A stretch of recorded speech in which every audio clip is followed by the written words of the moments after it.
Szanowni Państwo, proszę o zajęcie miejsc. Rozpoczniemy sesję Rady Miejskiej.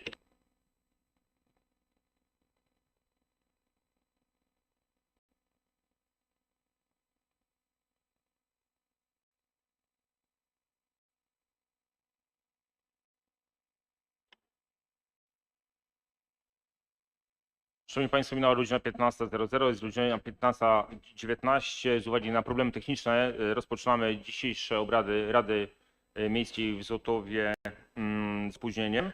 Otwieram, Szanowni Państwo, 67. sesję Rady Miejskiej w Zotowie. Witam serdecznie Panie i Panów radnych, witam zaproszonych gości, witam mieszczanki, mieszkańców Zotowa, także witam mieszkańców, którzy oglądają naszą transmisję online. Szanowni Państwo, stwierdzam prawą część obrad. Obradują i pracują wszyscy obecni radni i panie radne Rady Miejskiej w Zotowie.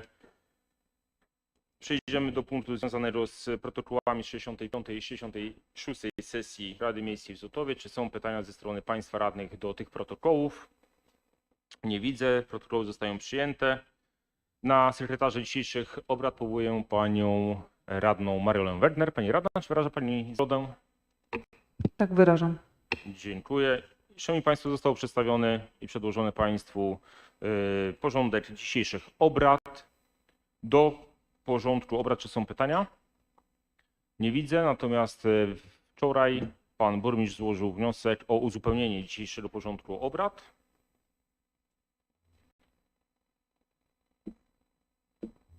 Jest to wniosek dotyczący podjęcia uchwały w sprawie ustalenia wysokości stawek podatku od nieruchomości na rok 2024.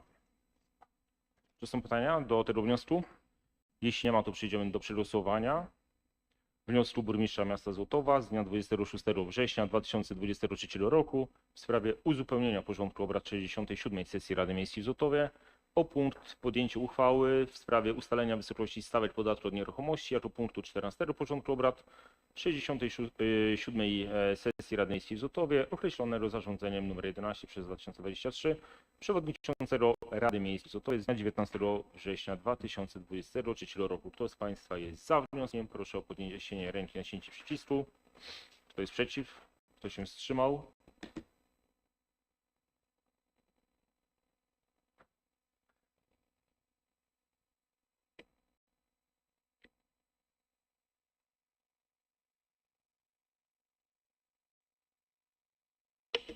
Dobrze, oddało głos 14 obecnych radnych.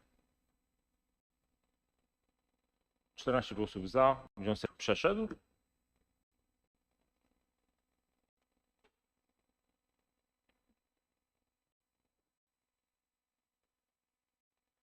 Przechodzimy Państwo do przyjęcia dzisiejszego porządku obrad 67. sesji Rady Miejskiej w Zotowie wraz z przyjętą zmianą. Kto z Państwa jest za? Proszę o naciśnięcie przycisku podniesienie ręki. Kto jest przeciw? Kto się wstrzymał? Dziękuję. Oddano 15 głosów za. Porządek obrad został przyjęty. Punkt 5. Informacja z działalności burmistrza miasta Złotowa. Otwieram dyskusję. Czy są pytania? Pan radny Roman Różewski, proszę. Dziękuję bardzo. Wysoka Rado, kierownictwo urzędu, szanowni państwo. Co prawda ja te kilka pytań zadałem odnośnie na komisji, ale chciałbym się jeszcze raz dopytać, bo są sprawy istotne i ważne dla naszego miasta. 3 najważniejsze inwestycje, które są już przełożone do realizacji w roku 2024.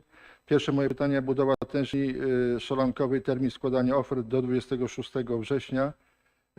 Czyli to wczoraj. Mam takie pytanie, żeby pan burmistrz odpowiedział mi, ile wpłynęło ofert i jakie kwoty zostały zaproponowane przez oferenta. I również kilka zdań prosił odnośnie inwestycji na budowę boiska przy ulicy Wioślarskiej, sztuczną nawierzchnią i wraz z tą infrastrukturą na kampery oraz uzbrojenie terenu w części przemysłowej na 36 hektarach przy ulicy Powstańców. Dziękuję bardzo. Dziękuję bardzo. Poproszę pana burmistrza o zabranie głosu. Dzień dobry, szanowni państwo. Jak uprzedzałem już na komisji, ze względu na ilość pytań i poziom ich skomplikowania, złożonych przez potencjalnych wykonawców tego zadania. Burmistrz był przed podjęciem decyzji o tym, czy wydłużyć termin na składanie ofert na realizację tego zadania i taka decyzja została podjęta. Termin na składanie ofert został przedłużony do 4 października. Tak więc na dzisiaj jeszcze ten przetarg nie został rozstrzygnięty. Nie mamy więc informacji o ilości ofert i o ich wysokości.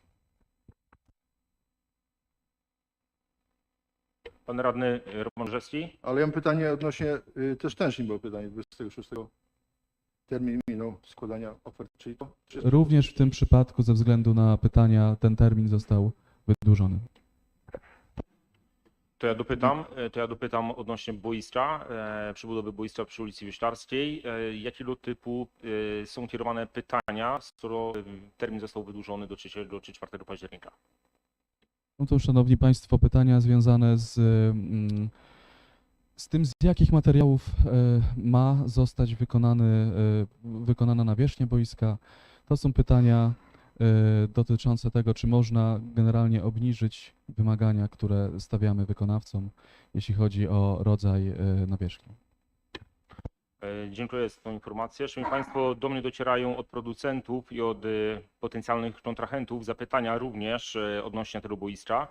Przede wszystkim sprawy dotyczące sposobu zasypu nawierzchni. Wiem, że są różne sposoby, można to poprzez SBR, EPDM, jest również brany pod uwagę zasyp korkowy i z tego, co się orientuję, w specyfikacji istotnych warunków zamówienia jest właśnie wytypowany zasyp korkowy do nawierzchni, która ma być zastosowana na boisku przy ulicy Wioślarskiej. Od producentów czy od potencjalnych oferentów otrzymuję sygnał, że tak naprawdę zasyp korkowy nie jest przystosowany nie jest materiałem, który jest do zastosowania w warunkach naszych klimatycznych w Polsce. Jest to materiał przede wszystkim, który pochodzi z Portugalii, Hiszpanii, więc raz, że to będzie dużo droższe, jeśli chodzi o utrzymanie tego boiska. Natomiast po ulewnych deszczach tak naprawdę zasyp korkowy unosi się i wypływa z instalowanej nawierzchni. Otrzymałem też zdjęcia z Wielkopolski właśnie z takiego przykładowego boiska, które zostało boiska, gdzie trawa właśnie sztuczna została zasypana korkiem, został zastosowany zasyp korkowy i jak wygląda po ulewnych deszczach to boisko? Wygląda bardzo fatalnie. Nie dość, że estetycznie to wygląda bardzo źle, to potem przy eksploatacji, przy korzystaniu z tego boiska wygląda to bardzo fatalnie. Ja w wolnej chwili dzisiaj wieczorem albo jutro prześlę, bo to też jest informacja, którą dostałem bardzo, bardzo niedawno, więc ja to prześlę Państwu radnym, żebyście też Państwo się tym zainteresowali. I tu jest moja prośba też tutaj do kierownictwa urzędu, żeby wziąć pod uwagę i te uwagi, które są kierowane do Państwa. Ponadto, ponieważ kontrahenci wiedzą, że boisko przy ulicy Wioślarskiej jest zlokalizowane przy jeziorze, będzie to powodowało permanentne zawilgocenie tego korka i ciągłe gnicie. I będzie się też wydobywała nieprzyjemna woń. To są opinie, to nie są moje opinie, to nie są moje informacje, to są informacje, które otrzymuję właśnie od kontrahentów. Także bardzo proszę wziąć to pod uwagę, tym bardziej, że zasyp korkowy boiska z zasypem korkowym to tak naprawdę 1% wszystkich boisk. Pozostałe 99% to boiska, które są zasypywane SBR-em albo EPDM-em.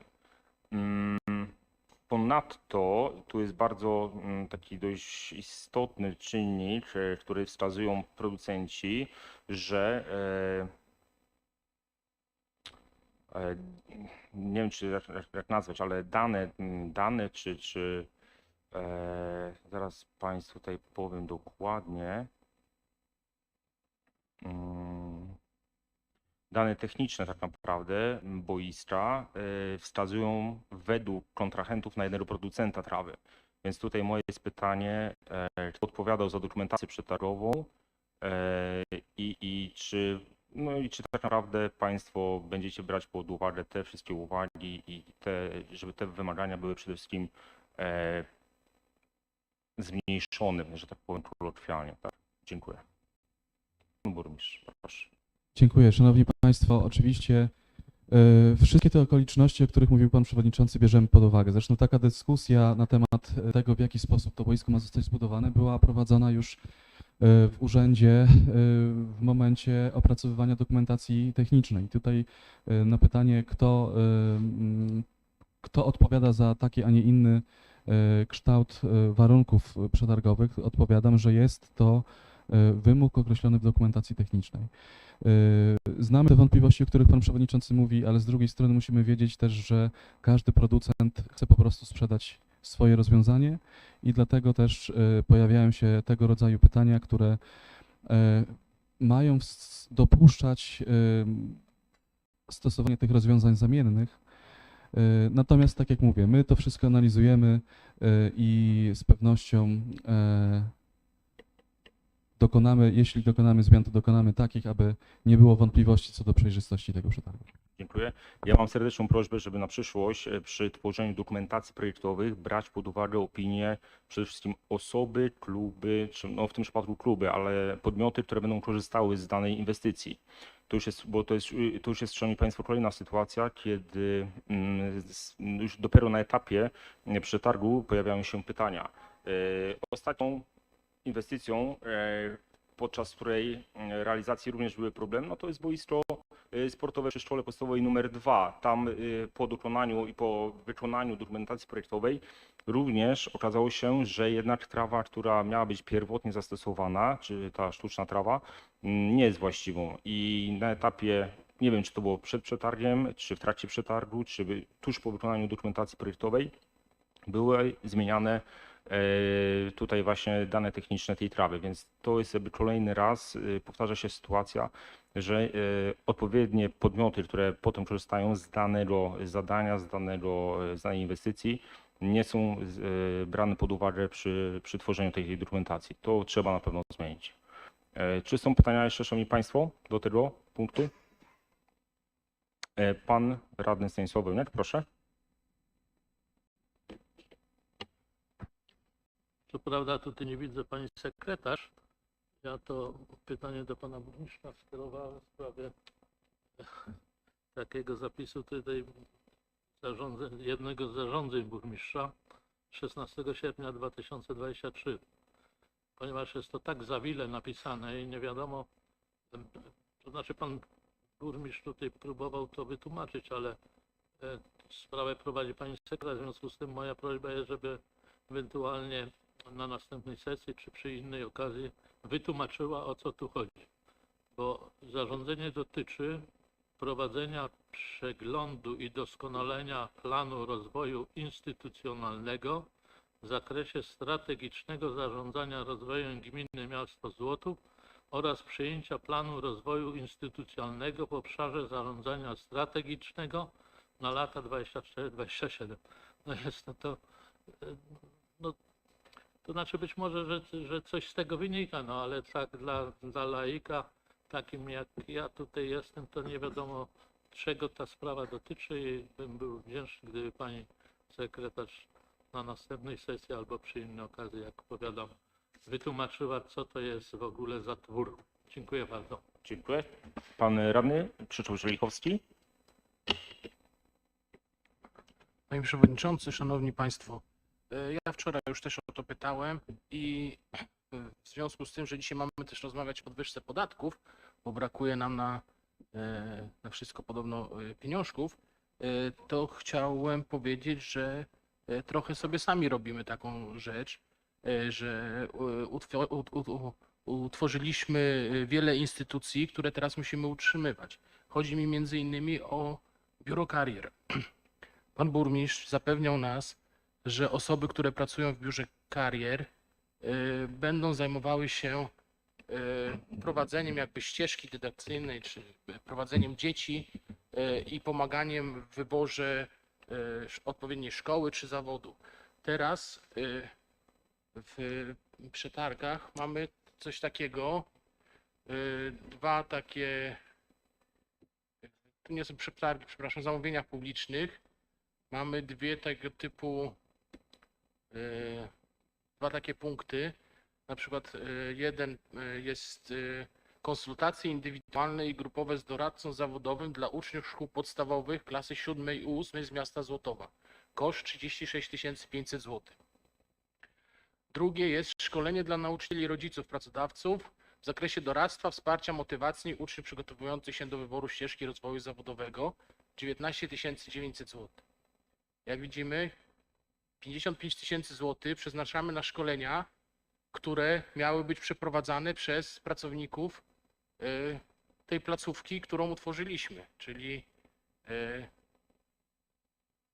czyli tego biura karier. I rozumiem, że tutaj akurat te zadania są z funduszy norweskich, ale fundusze norweskie mamy w tym roku, a w przyszłym roku nie będziemy mieli tych funduszy norweskich. I mam takie pytanie, co w przyszłym roku się zadzieje, czy z własnych środków, z tych, które mamy podnieść właśnie podatki, też będziemy utrzymywali to biuro karier i te szkolenia, które dodatkowo będziemy organizowali. To jest takie moje pytanie i zasadność, sens, czy to ma sens, to biuro karier? Nie wiem, ile tam jest pracowników, panie burmistrzu. Jakby można było powiedzieć, bo dostałem odpowiedź, że to biuro karier jest po to, żeby właśnie wyszukiwali szkolenia i takie firmy, które szkolą i składali projekty. To prosiłbym o wyjaśnienie w tej kwestii. Dziękuję. Proszę bardzo, pan zastępca burmistrza. Dziękuję. Szanowni Państwo, króciutko jeszcze odpowiem na pytanie pana radnego Stanisława Wełniaka, który zapytał o ten zawiły tytuł zarządzania. Rzeczywiście on jest zawiły, ale to sprowadza się do przeprowadzenia samooceny na podstawie szeregu wskaźników samooceny samorządu. Jest to związane z realizacją funduszy norweskich, bo też tutaj w tym przypadku musimy się okazać realizacją pewnych wskaźników. Z pewnością pani sekretarz na następnej sesji, jeśli takie pytanie jeszcze pan radny ponowi, to sprawę uszczegółowi. Natomiast jeśli chodzi o pytanie pana radnego Żelichowskiego, szanowni państwo, Centrum Biuro Karier nie jest osobną jednostką, tu chciałbym zaznaczyć. Są to dwie osoby w Urzędzie Miejskim w wymiarze etatu 1,3/4. Na dzisiaj ich praca jest finansowana z funduszy norweskich. Realizacja zadań, którymi Biuro Karier się zajmuje, również jest finansowana na dzisiaj z funduszy norweskich. Rzeczywiście, szanowni państwo, te zadania o charakterze społecznym mogą czasami budzić wątpliwości. One nie są tak namacalne jak na przykład zadania inwestycyjne. Efekty tych zadań mogą nie być po pierwsze widoczne bardzo szybko, a po drugie też mogą być nieuchwytne. Szanowni Państwo, kwestia doradztwa zawodowego wydaje się być kwestią naprawdę ważną, bo w szkołach to doradztwo zawodowe jest w minimalnym stopniu prowadzone. Tak dzisiejsze programy dydaktyczne właśnie wyglądają. Złotów postanowił w ramach projektu Wielkopolskie Zdroje tą ofertę zwiększyć. Dzięki temu zarówno uczniowie, jak i ich rodzice czy nauczyciele będą mieli szansę w bardziej, myślę, świadomy sposób podejmować decyzje zawodowe, a efekty tego zobaczymy pewnie w momencie, kiedy te dzieci dzisiaj kilkunastoletnie trafią na rynek pracy, czyli pewnie za jakieś 10 lat. Dzięki temu, jeśli uda im się w sposób właściwy zaplanować swoją karierę, to przede wszystkim być może będą mogły zostać w Złotowie, a nie będą szukać szczęścia gdzieś poza Złotowem i dzięki temu też przedsiębiorcy, którzy zgłaszali takie problemy wcześniej, będą mogli liczyć na kadrę pracowniczą na miejscu. Jeśli chodzi o koszty funkcjonowania dalszego tego biura karier, to chciałem Państwu powiedzieć, że zadania biura są przewidziane również w zintegrowanych inwestycjach terytorialnych, do którego dzięki Państwa decyzji miasto przystąpiło. Jednak perspektywa czasowa tego realizacji tych zadań to są lata 23-27. Na działania przeznaczono około, tutaj jeśli chodzi o kwestie edukacyjne, bodajże około 400 000 złotych w tym czasie. Natomiast jeśli chodzi o wkład własny urzędu, oczywiście trwałość projektu norweskiego 5-letnia wymaga tego, aby utrzymać te stanowiska pracy. To będzie koszt urzędu. Natomiast wydaje się wszystkim nam, że jest to koszt, który warto ponieść właśnie w celu realizacji tych zadań społecznych. Dziękuję. Czy są jeszcze pytania? W tym punkcie nie ma, zatem przechodzimy do punktu 6. Interpelacje i zapytania radnych. Pan radny Roman Różewski, proszę. Dziękuję bardzo. Szanowni Państwo, w tym roku dużo na terenie odnośnie miasta było dyskusji, rozmów odnośnie zieleni, utrzymania, dbałość o to. Ja tak troszeczkę sobie pozwoliłem przygotować taką szczegółową interpelację odnośnie jednego z naszych parków na terenie miasta. Zieleń no, ma taką swoją, że po prostu ona rośnie, ale trzeba też również o nie tutaj dbać, bo jeżeli się o to nie dba, to nie będzie służyła następnym pokoleniom naszych mieszkańców. Na terenie osiedla Zamkowe pomiędzy ulicami Słoneczna, Rodło i Dorsza zlokalizowany jest na powierzchni 1,75 hektara Park Europejski.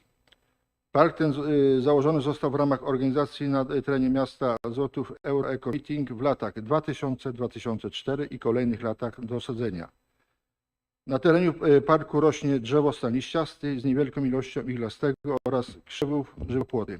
Obecnie zachodzi pilna potrzeba przeprowadzenia rewitalizacji tego obszaru zielonego zlokalizowanego w zwartej zabudowie mieszkaniowej jednorodzinnej.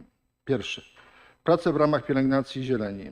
Prowadzenie systematycznych prac w zakresie koszenia traw, usuwania suchych gałęzi, podcinania żywopłotów i usuwania śmieci. Drugie. Usunięcie suchych drzew i krzewów.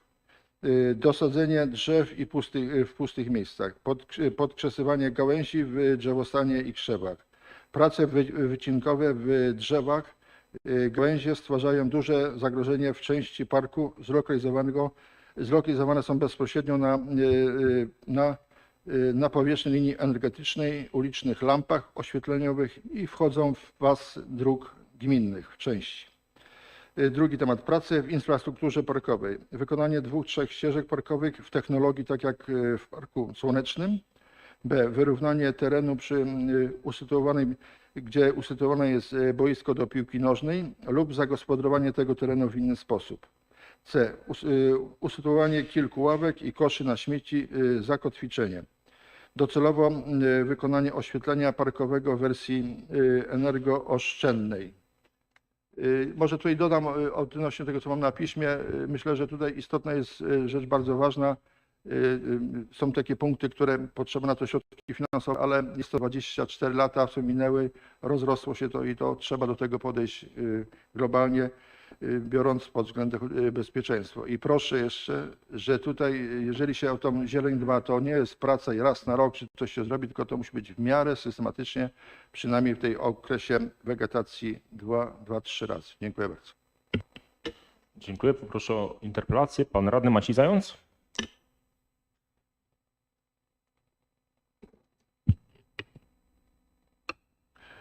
Dziękuję bardzo panu przewodniczącemu za głos. Panie burmistrzu, szanowni radni, szanowni mieszkańcy. Ja tylko chciałem przedstawić moją interpelację, którą otrzymałem od mieszkańca osiedla szeroko rozumianego za rzeką. Ja ją po prostu odczytam, ona została przekazana już na komisji, żeby nie przedłużać. Jako mieszkaniec miasta Złotowa zamieszkujący wraz z rodziną na osiedlu za rzeką zwracam się z zapytaniem o transport organizowany przez miasto, który dowozi dzieci do szkół. Czy w tym roku szkolnym będzie przewidziany transport z osiedla za rzeką, z ulicy Zamkowa, Hubego, Jastrowska itd. w rejony szkół usytuowanych w mieście? To jest Szkoła Podstawowa nr 1, Szkoła Podstawowa nr 3, Szkoła Podstawowa Katolicka. Przy obecnym rozkładzie jazdy z projektu Złotowski Autobus do Szkoły finansowanego ze środków norweskich, dzieci uczęszczające do wymienionych szkół, które zamieszkują właśnie tę część miasta, nie mają możliwości skorzystania z dojazdu tym środkiem komunikacji. Myślę, że warto by było w placówkach szkolnych zweryfikować, czy byłoby zainteresowanie i jaka jest ilość uczniów mieszkających w tej części miasta, które skorzystałyby z takiej formy dojazdu do szkoły. Koniec pisma pana mieszkańca. To jest jedna kwestia i jeżeli chodzi o zapytania, to już też na komisji pytałem, ale też tu chciałem, żeby to wybrzmiało na sesji odnośnie działania i zgłoszenia jednej z mieszkanek osiedla tam właśnie za rzeką, Dwór Złotowski, gdzie to było z 17, z tego co pamiętam, na 18 września grupa młodych ludzi dokonała tam zniszczenia, poprzestawiali znaki na osiedlu, powywracali kosze. No, inne szkody jeszcze tam wchodziły w grę na terenie prywatnej posesji i tak dalej. I chciałem po prostu, no, aby Urząd Miasta i pan burmistrz podeszli do tematu poważnie, bo kobieta ma i nagranie, i jest ta grupa tych ludzi no, zarejestrowana na monitoringu, to jest jedna kwestia. Na gorąco było to zgłoszone, no przykro mi to mówić, do Komendy Powiatowej Policji w Złotowie, gdzie dyżurny po prostu temat zostawił. Kazał tej pani przyjść i to zgłosić. No to dla mnie jest to kuriozalne, ponieważ w momencie, kiedy jest tego typu sytuacja, tam na miejscu powinien pojawić się patrol, który powinien te osoby albo wylegitymować, albo starać się ustalić, zebrać dane dotyczące sprawców. I bezpośrednio, jeżeli jest to zgłoszenie od kobiety, która prowadzi działalność gospodarczą i również w wyniku tej działalności uległo zniszczenie mienie należące do miasta, ale też i mienie prywatne, i ona to zgłasza, no to dla mnie te działania powinny być bardziej stanowcze, bardziej adekwatne do zaistniałej sytuacji, a po prostu zostały one, mówiąc brzydko, zbagatelizowane i niestety nie doszło do takiego konkretnego działania. I teraz mam nadzieję, że ten temat zostanie wyjaśniony i że te osoby, które tam sobie pozwoliły na rajd nocny i wszystko zniszczyły, poniosą odpowiedzialność za to. Dziękuję.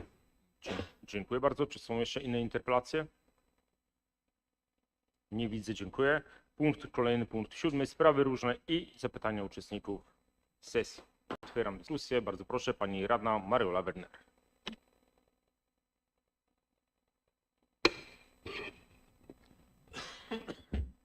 Szanowna Rado, panie burmistrzu, panie przewodniczący, szanowni goście. Zacznę od czytania jeszcze raz interpelacji, którą złożyłam 23 sierpnia. Odpowiedzi i ustosunkowania się i mieszkańców, i moje do danego pisma. Myślę, że nie wszyscy czytali odpowiedź, którą otrzymałam, ale jest po prostu bardzo ciekawa. Moja interpelacja brzmiała: w związku z wieloma zgłoszeniami przez mieszkańców bloku przy hali sportowej Złotowianka w sprawie ptaków licznie zamieszkujących na dachu hali Złotowianka dochodzi do walk tych ptaków oraz niszczenia przez nie dachu hali. Proszę o przedstawienie działań, jakie zostały podjęte w tej sprawie oraz jaki jest plan zapobiegania osiedlaniu się tam ptaków. Mieszkańcy mówią, że problem jest znany panu dyrektorowi SAS, gdyż go zgłaszali, jednak nadal pozostał nierozwiązany. Uważam, że moja interpelacja była grzeczna i rzeczowa. Natomiast, proszę państwa, odpowiedź pana pracownika, przedstawiciela SAS-u. Naturalnym zachowaniem każdego ptactwa jest walka o swoje terytorium. Wiąże się to również z aktywnością podczas zakładania siedlisk, żerowania oraz odstraszania potencjalnych intruzów. Mowa, bo najprawdopodobniej ona jest obiektem wskazanej interpelacji.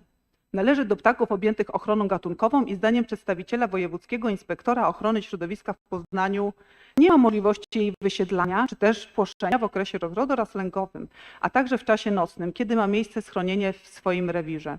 Wobec powyższego należy ponad wszystko rozważyć możliwość podejmowania działań dotyczących płoszenia czy też wysiedlania tych ptaków. Istotnym faktem jest to, że wskazane mewy gnieżdżą się także na dachach pobliskich bloków należących do spółdzielni mieszkaniowej Piast w Złotowie i nie podnosi się tam kwestii uciążliwych tych ptaków, czy też niszczenia powierzchni dachowej, chociaż ma ona takie samo pokrycie jak na hali widowiskowo-sportowej Złotowianka.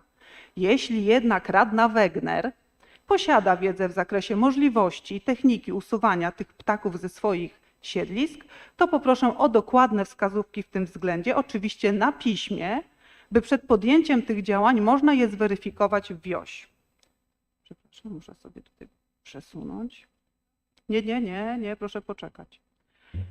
Biorąc powyższe pod uwagę, należy stwierdzić, że podejmowanie wszelkich działań w celu wypłoszenia mew i siedlisk na dachu hali Złotowianka wiąże się z ryzykiem narażenia się sprawcy na konsekwencje karne, wobec czego proszę o jasne wytyczne na piśmie odnośnie sposobu usunięcia tych ptaków ze swego siedliska, jakim jest dach hali Złotowianka. Ze swej strony dodam, że nie zamierzam dokonywać rozwoju w naturalnym środowisku ptaków, dlatego tylko, że ktoś obrał sobie te ptaki za cel roszczeń i pretensji, których uzasadnienie jest nadal wątpliwe. Należy również zaznaczyć, że osobiście do tej pory nie otrzymałem żadnych sygnałów ze strony mieszkańców okolicznych bloków w zakresie uciążliwości ptaków mających swoje siedliska na dachu hali Złotowianka. Podpisał się pan dyrektor Tadeusz Drobczyński, dyrektor SAS-u. Nie, teraz nie. A to jest pani przedstawicielka, dlatego pani się chciała wypowiedzieć, ale proszę posłuchać. To jest moja odpowiedź, dotyczy przekazanej odpowiedzi na interpelację. To jest do pana burmistrza z dnia 23 sierpnia, pismo 0S0003.50.2023 z 8 września 2023. Wyżej wymienione pismo zostało podpisane przez pana zastępcę Tomasza Stoltmana. Domniemam, że nie zapoznał się pan z załącznikiem. To jest pismo SAS z dnia 1 września 2023, podpisane przez dyrektora SAS Tadeusza Drobczyńskiego. Informuję, że nie jest to odpowiedź na moją interpelację oraz wskazanie na podjęcie odpowiednich działań w celu usunięcia poruszonego problemu, to jest niedopuszczenie do niszczenia powierzchni dachu hali Złotowianka. Dyrektor Tadeusz Drobczyński jest pana pracownikiem, który powinien mieć poczucie odpowiedzialności i dbać o powierzone mu mienie, nasze wspólne dobro, którym jest wyżej wymieniona hala sportowa. Jest to obiekt, z którego korzystają nie tylko mieszkańcy Złotowa, ale i osoby nie będące mieszkańcami naszego miasta.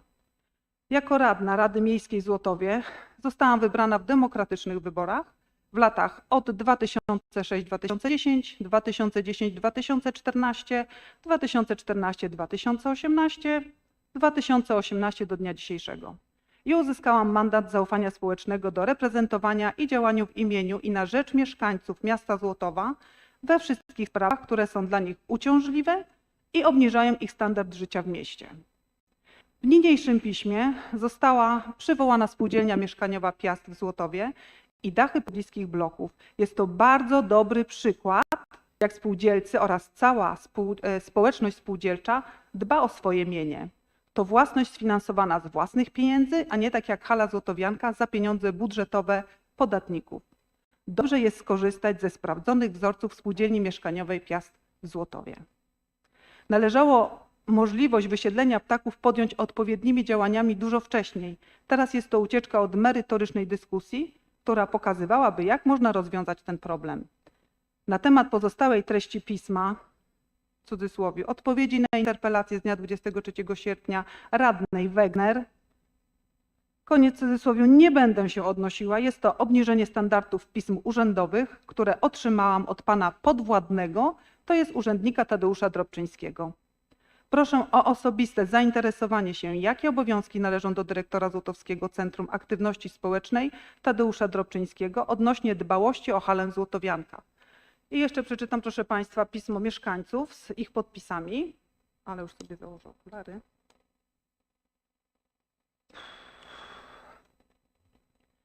Mieszkańcy, jest to pismo właściwie skierowane do Złotowskie Centrum Aktywności Społecznej, ale to również jest pismo tutaj do pana burmistrza. Mieszkańcy osiedla przy ulicy Skłodowskiej w odpowiedzi na pismo skierowane do pani radnej Marioli Wegner, która w naszym imieniu zwróciła się o pomoc w usunięciu gniazd mew z hali Złotowianka, niniejszym przedstawiamy nasze stanowisko w przedmiotowej sprawie. Problem mew istnieje od lat. Ptaki te wiją gniazda na hali Złotowianka w świetlikach umieszczonych na dachu. W tym roku były 3 takie gniazda, co dało 9 młodych mew. Liczba ich przekracza ponad 30 sztuk. Mewy są niezwykle hałaśliwymi zwierzętami. Uciążliwość ta uniemożliwia popołudniowy i nocny odpoczynek przy otwartym oknie. W przypadku osiedla mieszkaniowego jest to niedopuszczalne z uwagi na prawo mieszkańców do ciszy nocnej. Dodatkowo na osiedlu grasują 3 kuny, co zaostrza krzyki tych ptaków w nocy w okresie lęgowym. Opisany problem był zgłaszany do SAS. Niestety bez skutku. W latach wcześniejszych pracownicy z SAS-u sami oczyszczali dach z gałęzi, które naniosły mewy, ale nie zabezpieczono tych miejsc przed ponownym zasiedlaniem. Zrozumiałym jest fakt, że okres lęgowy jest czasem ochronny dla ptaków, jednak w chwili obecnej czas ten minął i nie ma żadnych przeciwwskazań do tego, by posprzątać dach i zabezpieczyć przed pojawieniem się problemu w przyszłym roku.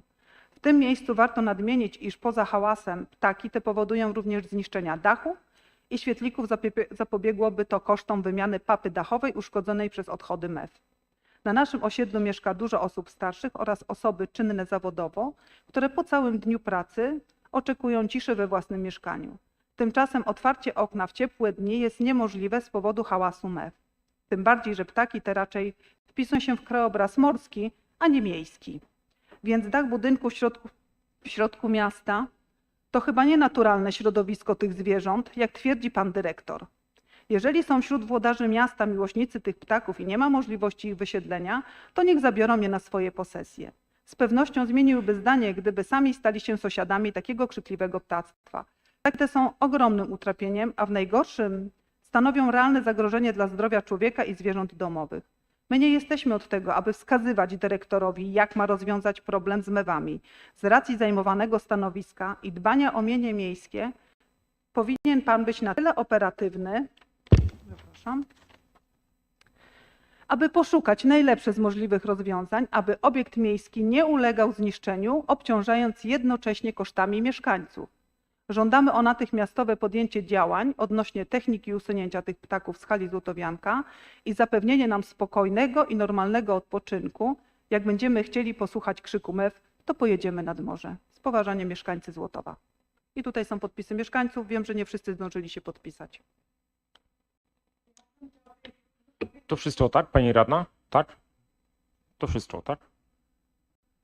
Dobrze. Dobrze, dziękuję bardzo. Głos chciałaby zabrać pani Krystyna Rosada, mieszkanka bloku zlokalizowanego przy hali Złotowianka. Bardzo proszę pani Krystyno. Dzień dobry Państwu. Jak widzicie, ludzie dużo gadają, ale faktycznie jest dokuczliwe w nocy.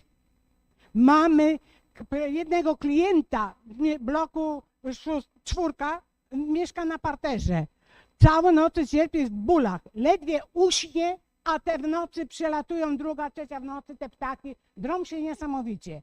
Ja mam męża, on powinien mieć przez lato uchylone okno.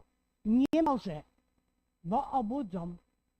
I teraz ile są osób jest, że ciężko jest zasnąć. Ledwie zasną, te się drą ptaki.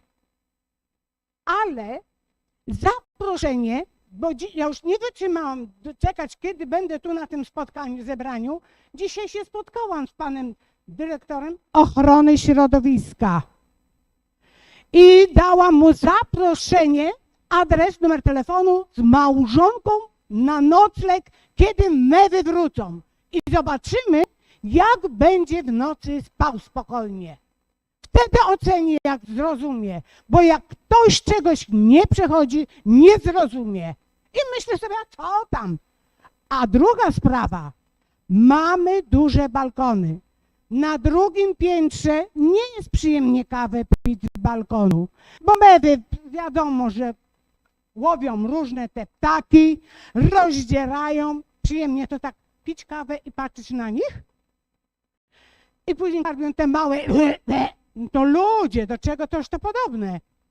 I poradziłam ja temu dyrektorowi ochrony środowiska, bo ja powiedziałam, że prezesowi spółdzielni mieszkaniowej też powiadomię, żeby sprawdził teraz w październiku te wszystkie dachy, czy nie ma gniazd. Jeżeli są gniazda, zniszczyć, obsikać te miejsca takimi zapachami, żeby ich zapach znikł. Samo i na hali też tak niech zrobią. Póki nie ma. Bo jedna jest tylko na tym, na 12 bloku Westerplatte, to widzimy z okna. Ale też tam słychać, jak mordę drą, z sąsiadką rozmawiałam z 12 bloku. I po prostu to jest niemożliwe. On mówi, no bo są ochroną. A my pod kim jesteśmy w takim razie, ludzie? Znerwicowani, niewyspani, a co niektórzy to faktycznie o 5 muszą wstać, bo na 6 do pracy. A oni w nocy krzyczą, że fakt, że mamy tych wron bardzo dużo, aż czarne jak oni latają, ale cicho są w nocy. Także paskudzą tam metodami. Ale już nie jest to, co mewy robią. Lubię mewy, lubię ptaki, lubię zwierzęta, lubię tego, w ogóle przyrodę. Ale to, co mewy wyprawiają, to jest nie do życia na takim osiedlu. Dziękuję za przesłuchanie. Bardzo dziękuję Panią Krystyno. Czy ktoś chciałby z Państwa jeszcze zabrać głos w tej kwestii? Ja tylko powiem Pani Radna, że nie jestem zaskoczony zupełnie formą odpowiedzi Pana Dyrektora Sasy, ponieważ to jest nie pierwszy raz, kiedy w taki sposób arogancki odpowiada na interpelacje radnych. Także bardzo dziękuję Pani Krystyno. Ja tylko mam takie pytanie, czy Pan Dyrektor, jak to Pani powiedziała, Dyrektor Ochrony Środowiska przyjął zaproszenie do Pani na nocleg?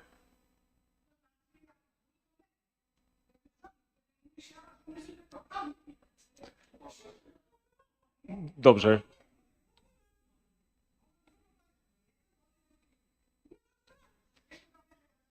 Super. Bardzo dziękuję. To tylko tak. Mhm.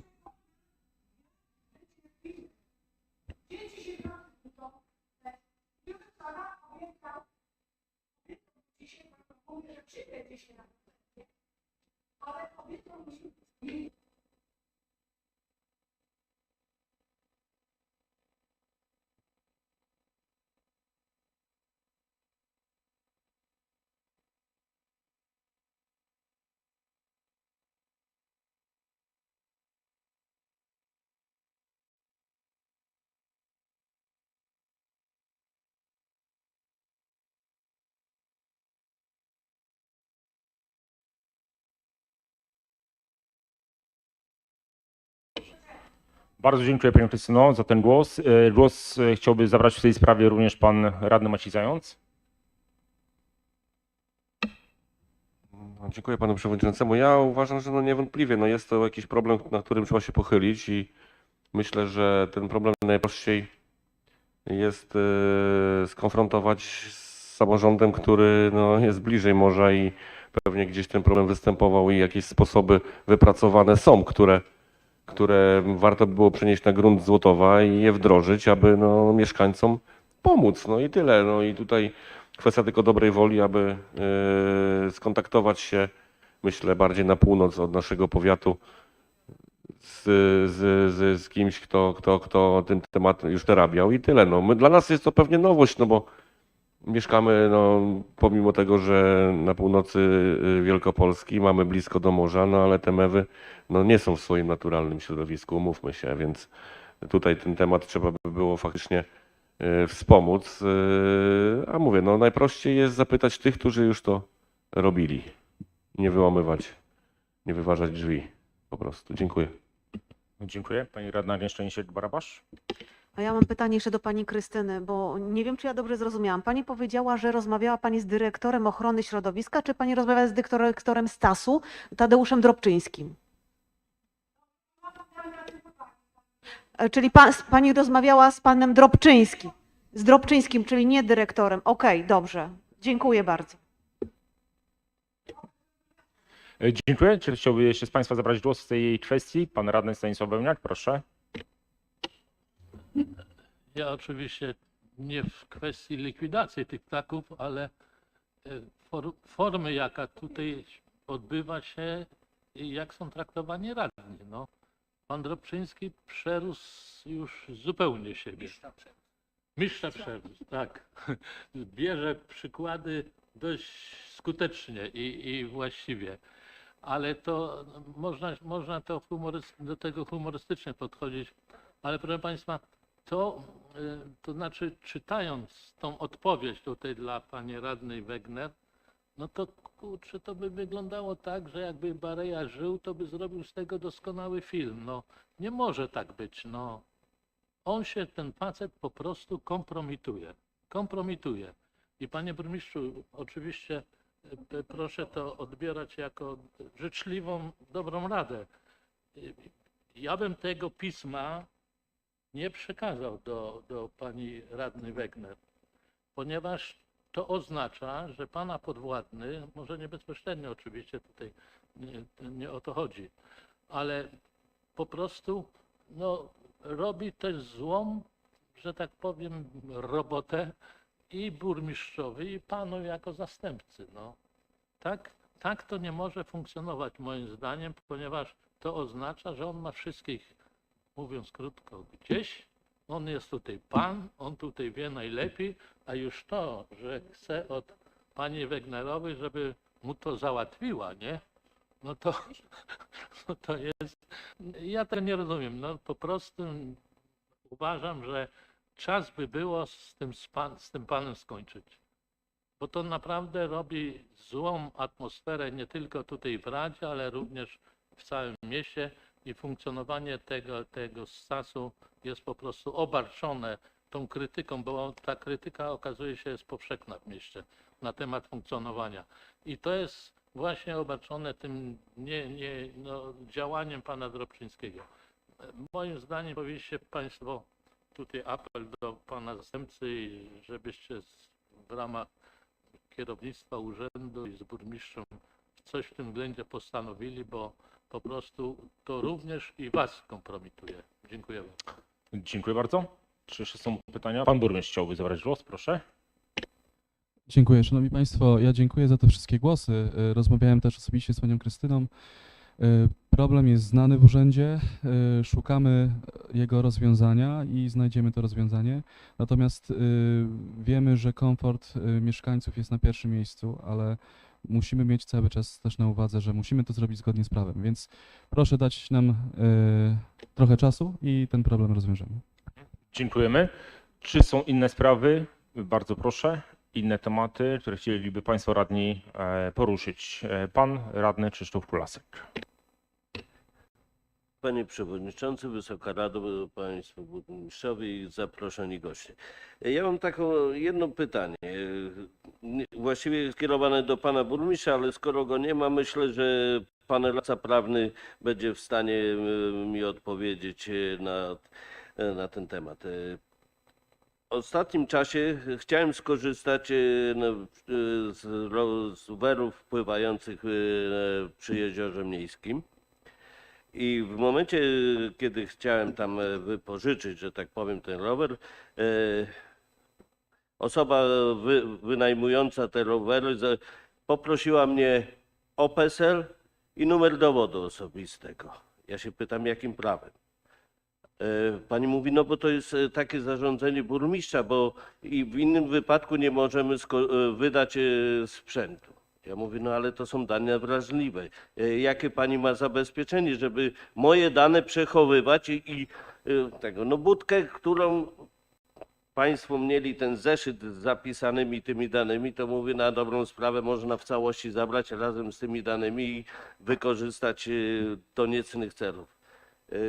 Jak może pan prawnik odpowiedzieć, czy w ogóle, no jakim prawem osoby, nie wiem, no mogą dysponować danymi wrażliwymi? Dziękuję. Dziękujemy. Czy pana mecenasa możemy poprosić?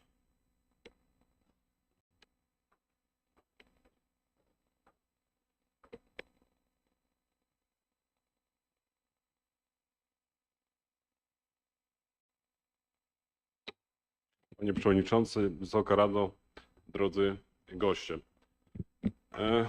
Otóż, no to oczywiście nie da się łatwo odpowiedzieć na to pytanie i krótko, natomiast no, postaram się sprecyzować to w kilku punktach. Jeżeli chodzi o przepisy prawa, no to mamy oczywiście obowiązujące nas jako członka Unii Europejskiej przepisy RODO, popularnego rozporządzenia unijnego, które nakłada na tych, którzy gromadzą dane, je przetwarzają, administrują danymi, pewnego rodzaju obowiązki. I wskazują, kiedy te dane mogą być zbierane i przetwarzane. No jedną z takich przesłanek jest zbieranie tych danych również w związku z zawieranymi umowami. Pan czy ktokolwiek wynajmując kajak, rower, czy też samochód, no bo przecież to nie jest tutaj uwarunkowane kwestią tego, co jest przedmiotem tej umowy, jest zobowiązany poświadczyć swoją tożsamość w celu realizacji umowy. Bo gdyby pan ten kajak zabrał, to kogo by wynajmujący czy użyczający ten kajak miał ścigać? Chyba się zgodzimy z tym. Tak?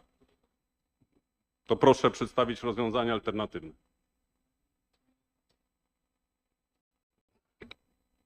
Panie mecenasie, ale on tu zgłosił, że jest pobierany z dowodów osobistych numer i tak dalej, a jeżeli się coś wynajmuje, to wystarczy podać imię, nazwisko, sprawdzi pan wobec dowodu osobistego, nie trzeba spisywać innych danych wrażliwych. Wystarczy imię, nazwisko i adres, a nie inne rzeczy. Ale jakie dane są spisywane inne?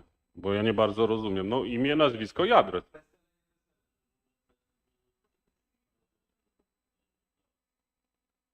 Numer PAS. No to teraz idąc do sądu, jeżeli identyfikujemy pozwanego w takim momencie, jest konieczne podanie numeru PESEL. Oczywiście sąd może to ustalić we własnym zakresie, natomiast to od roku, bodajże od 2 są przepisy, że sąd może to ustalać, natomiast pozwany, co jest również w kodeksie postępowania cywilnego, jest zobowiązany do skazywania danych identyfikacyjnych osoby, którą pozywa. Ale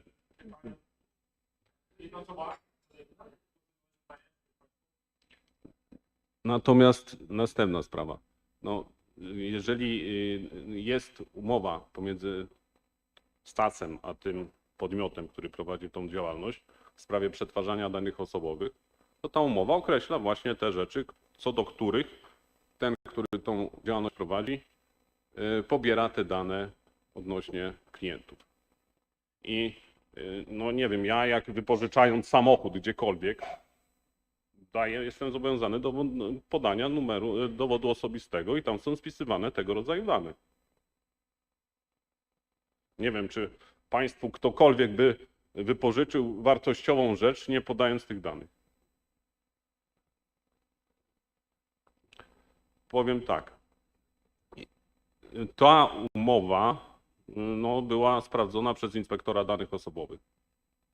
Więc ja oczywiście w tym zakresie no, nie jestem specjalistą konkretnie od danych osobowych, ale wiem, że została sprawdzona przez inspektora danych osobowych.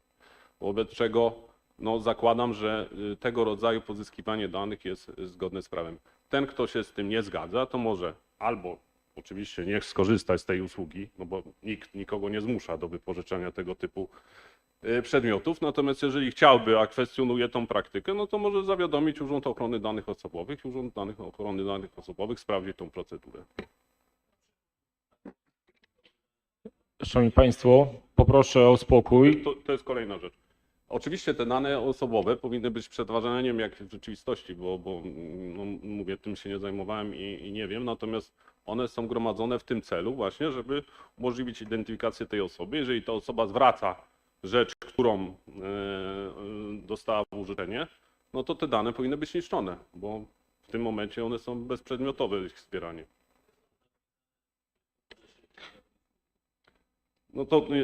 No to ten zeszyt powinien być niszczony w takim zakresie, jakim dotyczy zdarzeń przeszłych, gdzie nie wyniknęło nic, co by uzasadniało ich zbieranie, bo oczywiście jeżeli coś się zdarzy, to tak jak jest z monitoringiem. Jeżeli monitoring, tam jest jakiś czas, kiedy odzwiecznia te zdarzenia, jeżeli nic się nie dzieje, no to te zapisy są niszczone. I tak samo powinno być i myślę jest z tymi danymi ujawnionymi w tym zeszycie. Dziękuję panie mecenasie. Głos chciałby zabrać radny, pan Łukasz Piesicz, proszę. Witam szanowni państwa. Szanowni państwo, tu chciałbym się odnieść tylko do tej sugestii, że spisać adres. Dzisiaj nie da się z dowodem osobistym zweryfikować adresu zamieszkania, bo po prostu najzwyczajniej na świecie ich nie ma i jedynym elementem jaki jest, to jest ewentualnie numer dowodu lub PESEL, którym się wszędzie identyfikujemy, a tu oczywiście przychylę się do tego, że ewentualnie zweryfikowanie tego, w jaki sposób te dane są zabezpieczane i czy są później przetwarzane, czy są też w jakiś sposób niszczone, tak? Bo to jest kwestia, w jaki sposób to wygląda. A rzeczywiście chyba nie ma innej możliwości, no bo tak może podejść każdy i wiadomo, że nikt tego rowerka ani kajaku nie weźmie. Chodzi o zwykłą formalność, którą instytucja udostępniająca takie urządzenia musi po prostu spełnić. To pan mecenas, proszę. A propos tego właśnie, co pan radny Łukasz powiedział, otóż jaki był cel tego, żeby w tym postępowaniu ten numer PESEL był identyfikowany? Otóż właśnie taki, że w Polsce może być Janów Kowalskich 1000. I samo poświadczenie, że to jest Jan Kowalski, nie identyfikuje nam nikogo. I wielokrotnie były sytuacje, że był kierowany nakaz zapłaty do pana Stanisława, na przykład, bo przepraszam, że pana teraz kazuję, ale tu pan przeczy, to się odniosę w tym momencie do przeczącego, do pana Stanisława Wełniaka zamieszkałego, nie wiem, w Przemyślu i to nie był pan, a pan miałby płacić, bo gdzieś zidentyfikowano, że pan się tak samo nazywa. Także tego rodzaju pomyłki się zdarzały i dlatego ten numer PESEL był konieczny, żeby zidentyfikować w 100% tą osobę. Przepraszam za odniesienie osobiste. Dziękuję bardzo. Pan radny Krzysztof Żelichowski. Ale tylko dwa zdania. Pan Stanisław Wełniak. Ja spotkałem się, panie mecenasie, z taką praktyką, że oczywiście uważam, i przynajmniej ja też to tak stosuję, że PESEL-u nie podaję nikomu. To jest taka dana, która no, jest bardzo wrażliwa, bardzo wrażliwa. Stanisław Wełniak nie ma, może są w Polsce o tym nazwisku inni ludzie, ale PESEL mają inny. I ja spotkałem się z taką sytuacją, że podaje się, bo on ma chyba 9 cyfr, jak dobrze pamiętam, nie? Czy 11. Podaje się cyfry te pierwsze i tą pierwszą cyfrę, która nie odnosi się tam do daty urodzenia i tak dalej, i tak dalej. Natomiast pozostałe się nie podaje na podstawie tego, takiego, że tak powiem, no, takiego zapisu z tą jedną cyfrą z tych 3 czy 4 ostatnich idzie zidentyfikować gościa. I w związku z tym w takich sytuacjach, ja miałem osobiście takie sytuacje przy wynajmie samochodu, że jest to zapisane, później są kropki i jedna z tych cyfr. I to powoduje, że nie ma wątpliwości, kogo to się tyczy, prawda? Ale jednocześnie jest to chronione. Dziękuję. Pan mecenas, proszę. No, być może jest to jakaś wskazówka teraz. Ja nie wiedziałem, że to w tym momencie może to tak być rozwiązane. Może jest to jakaś wskazówka, by trzeba było się zastanowić, może w ten sposób wystarczyłoby to zrobić. Natomiast no, chyba nie brał pan kredytu, bo podejrzewam, że bank musi wziąć od pana PESEL. Dziękuję. Pan Krzysztof Żelichowski. Znaczy, rzeczywiście to jest utrudnienie pewne. Drugą sprawą jest to, że jakoś trzeba zabezpieczyć te rowery, ale wydaje mi się, żeby to wszystko znaczy, no ponoć było tych wypożyczeń, nie wiem, ja się dziwię też ludziom, że tak wszystko podają no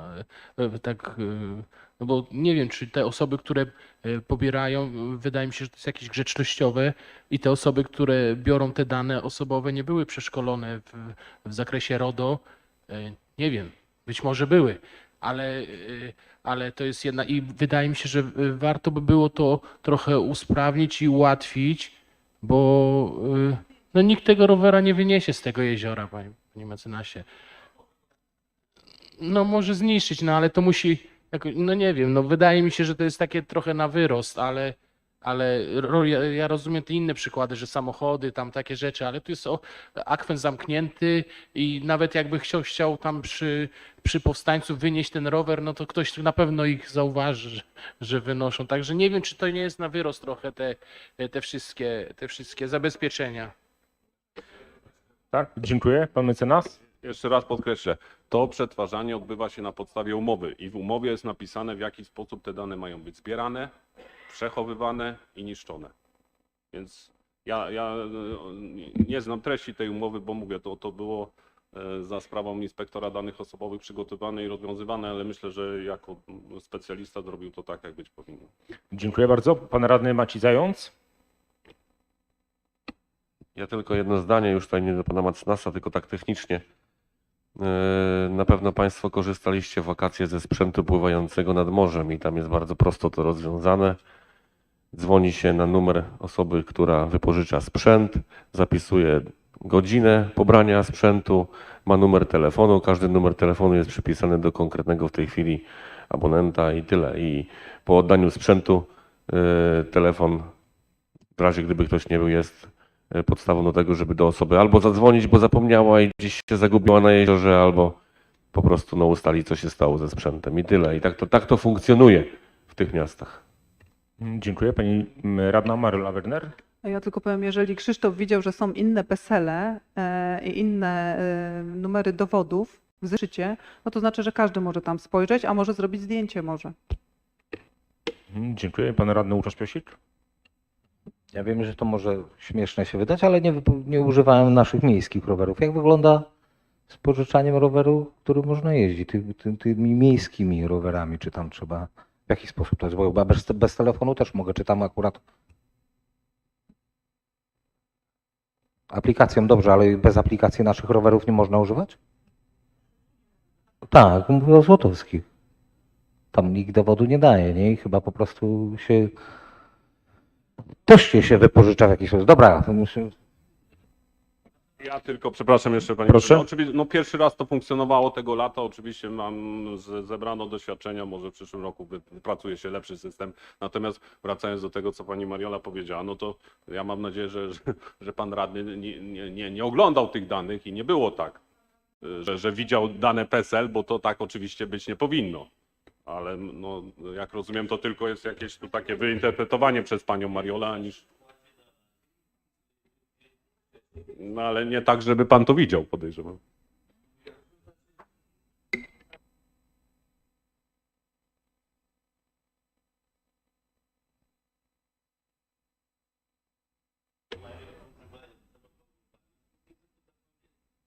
Dziękuję. Pani radna Agnieszka Jęsiel-Barabasz, proszę. Tutaj tak na szybko poszukana notatka. W przypadku wypożyczenia sprzętu wodnego, rowerów, nart, etc. dodatkowym ryzykiem w tym przypadku jest pozostawienie dowodu osobistego w swoisty zastaw do momentu zwrotu sprzętu. W takim przypadku Urząd Ochrony Danych Osobowych rekomenduje spisywanie danych z dowodu osobistego, to jest imienia, nazwiska i numeru PESEL oraz zniszczenia notatki z tymi danymi po oddaniu sprzętu. I tyle w tym temacie. Natomiast, no, żeby nie było, my oczywiście, znaczy miasto nie wymaga, aby ten dowód miał być zostawiany. Ja nie spotkałem się z... Natomiast to, co pani radna przeczytała, to jak najbardziej to tak jest czynione. Oczywiście interpretacje mogą się zmienić i za pół roku się okaże, że ja na marginesie, nie wiem czy państwo widzieli reklamy korzystania z aplikacji mObywatel, która właśnie dotyczy wypożyczania sprzętu. Dziękuję bardzo. Pan zastępca burmistrza chciałby zabrać głos, proszę. I Państwo, dziękuję za głos. Jak widzimy, jest to działanie standardowe, jeśli chodzi o pobieranie tych danych, umocowane prawnie.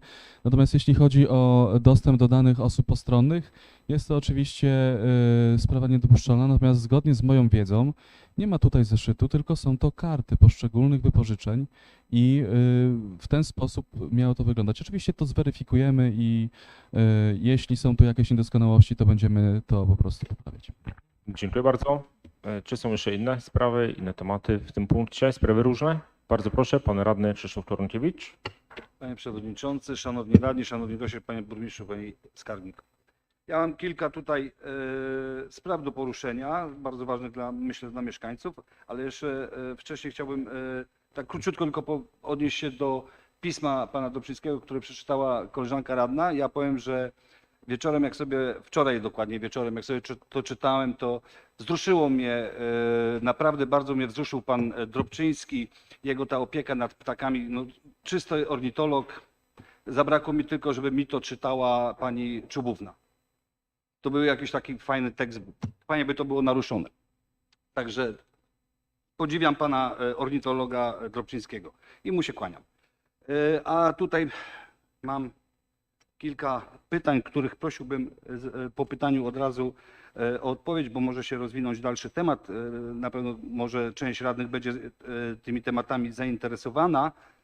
Szkoda tylko, bardzo żałuję, że pan burmistrz zawsze w połowie wychodził, a teraz już zaczyna całkowicie nie przychodzić, bo te pytania to tak najbardziej to chciałem skierować do niego, no ale przykro mi, panie zastępco, że będę musiał je kierować do pana.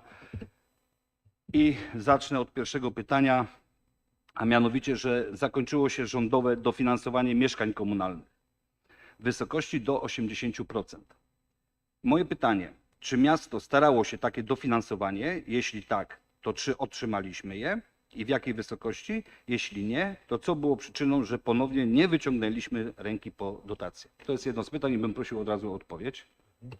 Dziękuję bardzo. Pan zastępca burmistrza. Dziękuję. Szanowni Państwo, w mojej 8-miesięcznej czy 9-miesięcznej dotąd pracy nie spotkałem się z pracami, które by tutaj zmierzały do uzyskania takiego dofinansowania. A jaki jest powód, nie jestem w stanie powiedzieć. No i Panie to jest, radny, proszę. ja chcę dalej Proszę. kontynuować. I to jest to, co mi właśnie bardzo brakuje pana burmistrza, bo po 8 latach tracimy kolejne dofinansowanie z rządu.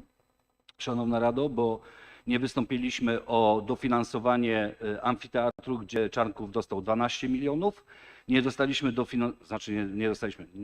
nie staraliśmy się o dofinansowanie do przedszkola, do żłobka, bo pan burmistrz stwierdził, że nie ma takiej potrzeby, a co widać w Jastrowiu jest to bardzo potrzebne i mają żłobek, a u nas jest tylko rozbudowywanie przedszkola, więc jest tych dzieci i nie ukrywam, ponowne, następne dofinansowanie nam uciekło. Teraz okazuje się, że dofinansowanie do mieszkań komunalnych w niemałej kwocie, bo po 80% prawie wszyscy, co się tam dowiadywałem, to po 80% dostawali. To jest moim zdaniem no, potężne pieniądze. Też przechodzi nam bokiem, nie wiadomo z jakich przyczyn. No przyczyna jest jedna właściwie, no, lenistwo pana burmistrza, to jest takie moje zdanie. To jest jedno, pierwsze pytanie. Drugie pytanie. Mieszkańcy zgłaszają, że jest brak możliwości wykupienia Panie burmistrzu, chciałbym, żeby pan dokładnie to usłyszał, bo to będzie temat na pewno rozwinięty. Mieszkańcy zgłaszają, że jest brak możliwości wykupienia kolumbarium. Po prostu już nie ma miejsc w tym samym, co tym samym czyni, że mieszkańcy, którzy chcą być spopieleni, nie mają możliwości, żeby rodzina ich pochowała właśnie w takim miejscu. Dlatego pytam, od kiedy było wiadomo, że kończy się miejsca w kolumbarium? Co pan burmistrz zrobił, żeby temu zapobiec? Dlaczego właściwie pan dopuścił do takiej sytuacji?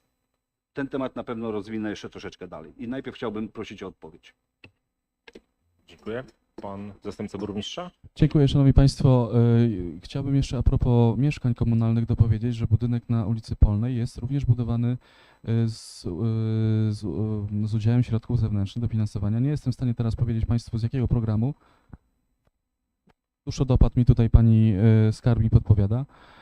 Natomiast jeśli chodzi o kolumbarium, projektujemy kolejne miejsca, z których mieszkańcy będą mogli korzystać. Panie burmistrzu, nie idź pan w tą drogą. Panie burmistrzu, powiem panu tak. Projektujecie. Od kiedy projektujecie? Proszę mi to powiedzieć.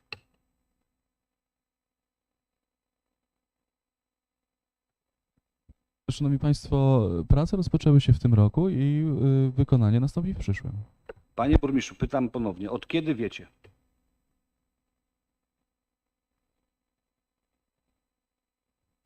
Podejrzewam, że od momentu, w którym Państwa prosiliśmy na sesji o wprowadzenie takiego zadania. Nie, panie burmistrzu.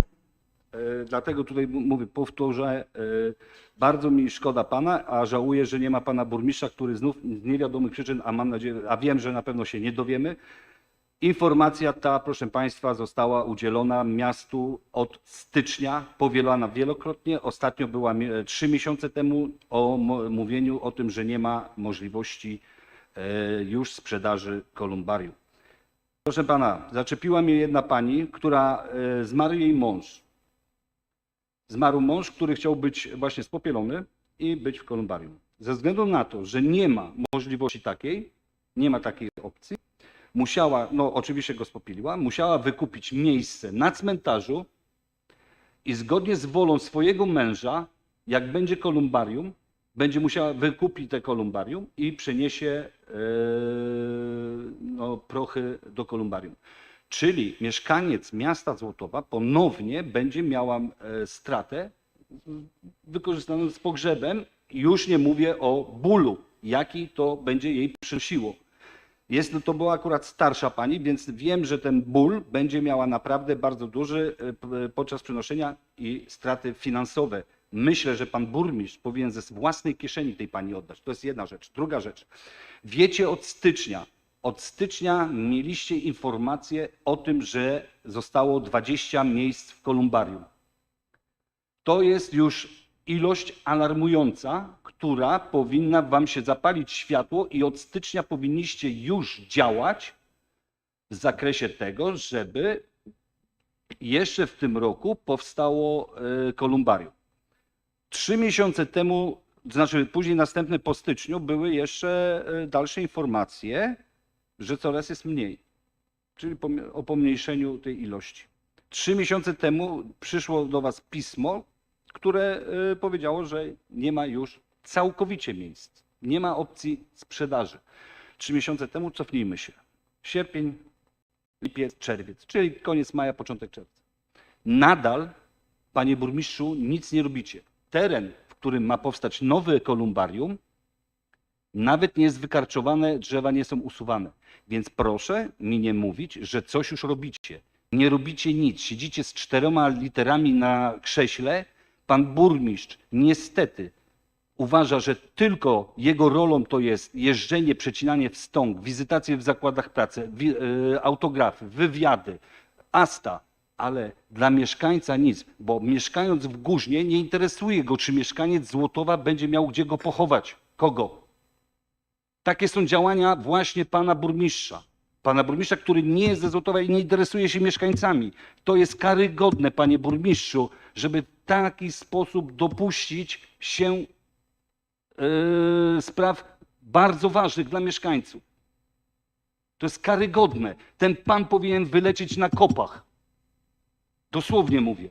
I biorę za to pełną odpowiedzialność. W normalnym zakładzie pracy, który to by był, pan Pulit by wyleciał, już nie chcę powiedzieć jak. Mi żal jest tych mieszkańców. Ja tylko wiem o 2 przypadkach, bo 2 panie mi zgłosiły. Mój tata, bo tu nie chodzi o mojego tatę, który niedawno go pochowałem, żebyście to nie było jakieś tam domniemania, bo mojego tatę pochowałem w normalny sposób, bo tak sobie życzył. Ale 2 panie zgłosiły mi właśnie, dzięki temu, że akurat miałem taką uroczystość, zgłosiły mi ten problem. Wie pan, jak ja się czułem? Bo mi powiedziała, co wy radni tam robicie. Nie przypisane to było panu burmistrzowi, że pan burmistrz z dupą siedzi na krześle, nic nie robi, tylko było przypisane nam radnym, wszystkim. Wie pan, jak ja się wtedy czułem, jak starsza pani mi płakała i to mówiła? Powiem panu, przykro mi było. Żal mi tej pani było. Wy nawet nie macie pojęcia, co ta kobieta czuła, że nie mogła zrobić ostatniej woli męża. A wy nadal nic nie robicie. Kompletnie nic. Byłem na cmentarzu, bo chodzę na cmentarz, nie są wykarczowane miejsca, które są pod kolumbarium, nawet nie są tknięte. Bo już powinny prace tam iść, a papiery swoją drogą robione. Dlatego ja proszę tutaj Radę, nie wiem, czy mamy taką możliwość, to tutaj nie wiem, kto by mógł się do tego odnieść. Ja proszę Radę, żebyśmy my w tym przypadku zrobili coś.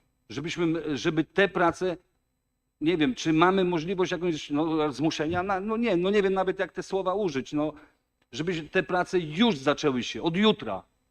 Przyspieszyć to. Panie burmistrzu, nie czekać na przyszłoroczny budżet. Wie pan do przyszłego roku, ile osób może być tak pochowanych? Czy zwrócicie im pieniądze za przeniesienie później do kolumbarium? Proszę mi odpowiedzieć. Ja czekam na odpowiedź. Proszę bardzo, pan zastępca burmistrza. Dziękuję, szanowni państwo. Pytanie, czy zwrócimy pieniądze pani? No ja mogę powiedzieć, że nie. Jako miasto nie zwrócimy. Nie jako miasto. Pan prywatnie i pan burmistrz prywatnie. Przepraszam, panie Krystyno, zaraz zakończymy dyskusję i udzielę pani głosu, dobrze? Ja wiem, że nie, panie burmistrzu. Mi szkoda pana, panie burmistrzu, naprawdę. Bo pan od stycznia jest, więc pan tutaj nie jest naprawdę niczemu praktycznie winien, bo pan się wdrażał dopiero. Nie chcę do pana mieć żalu i nie mam.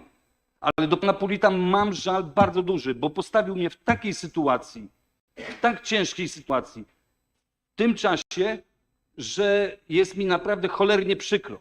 Za tego faceta z Górzna mi jest przykro. I myślę, że jeżeli pan Pulit faktycznie nie ma czasu, bo jeździ po tych astach, gdzie pięknie wypowiada się o rozwoju miasta, o tym, jak pięknie, co tu w Złotowie kwitnie, o tym, jak tutaj jest pięknie, jak bogato i jacy jesteśmy szczęśliwi, zacznijmy my tą pracę, bo te kolumbarium to jest naprawdę dla ludzi bardzo ważną rzeczą. bardzo ważną rzeczą. I nie wiem, czy jesteśmy w stanie, myślę, że naprawdę nawet, że tak powiem, przeciwnicy nasi, no myślę, że Panie Stasiu, Panie Januszu, chyba zgodzicie się ze mną, że to jest bardzo ważna rzecz dla mieszkańców, tak? Postarajmy się jakoś to udrożnić, żeby jeszcze w tym roku to się zaczęło, żebyśmy jak najszybciej przygotowali przynajmniej jedno kolumbarium na, nie wiem, 50 miejsc, żeby już to rozpoczynać, żeby ludzie nie mieli tych problemów, bo naprawdę to jest problem. To jest jedna rzecz, a już jeszcze w tym przypadku, jeżeli mówimy o kolumbarium, że jeżeli będzie projektowane, to jest też taka od razu duża prośba, żeby zrobić jedną dużą miejsce, czy jak to nazwać, dla ludzi z MOPS-u, którzy nie mają rodzin ani nic, są chowani. W tym momencie powiem, że na cmentarzu są chowani, bo oni są spopieleni. Oni są chowani tam na miejscach, gdzie są małe dzieci. Już tam jest pośrodku, tam nikt tego nie opiekuje się ani nic. I to wygląda wśród tych małych dzieci, grupków, wygląda tragicznie. I powiem, to jest zgłaszane. To nie jest tak, że MZU, który opiekuje się tym cmentarzem, nie powiedział wam. Wy wiedzieliście. Wy wiedzieliście, a od stycznia kompletnie nic nie zrobiliście. Jest mi bardzo przykro. I ja ten temat, panie burmistrzu, będę na pewno pilotował i na pewno jeszcze go poruszę w przyszłym miesiącu, jak będzie pan Pulit. Chyba że już do wyborów go nie będzie. To uniknie na pewno tego tematu, bo ja go wrócę nawet w styczniu, w grudniu, w każdym miesiącu. Jak tylko go ujrzę. Bo ja chcę spojrzeć mu w oczy, żeby on to mi powiedział, dlaczego od stycznia nic nie zrobił. Kompletnie. To jest drugie pytanie. Myślę, że Panie radny? jesteśmy w stanie... Przepraszam. Jeszcze tylko dokończę, ten drugie już kończę. Mam nadzieję, że naprawdę, panie Stasiu, do pana też jako przewodniczącego innego klubu, że usiądziemy i wszczynimy jakieś prace, procedury, jeżeli nie potrafi pan Pulit. Zróbmy to, bo ludzie na to naprawdę czekają. Jeżeli ta pani chce zabrać głos, to proszę. Dziękuję panie radny. Panią Krystyno, bardzo proszę.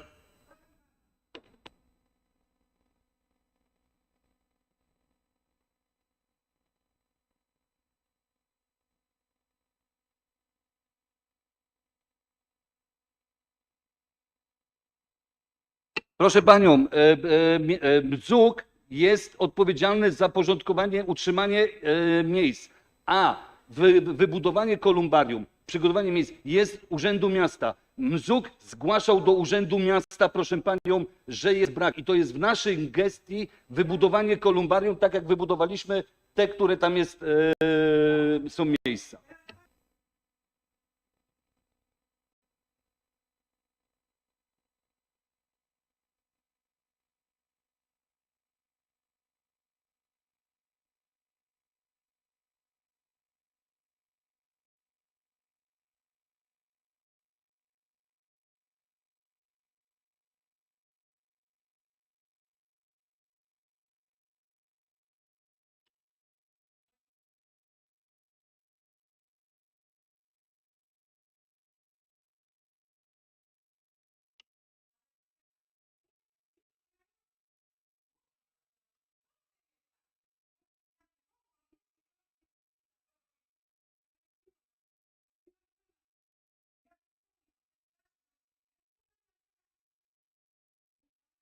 Dziękuję panią Krystyno.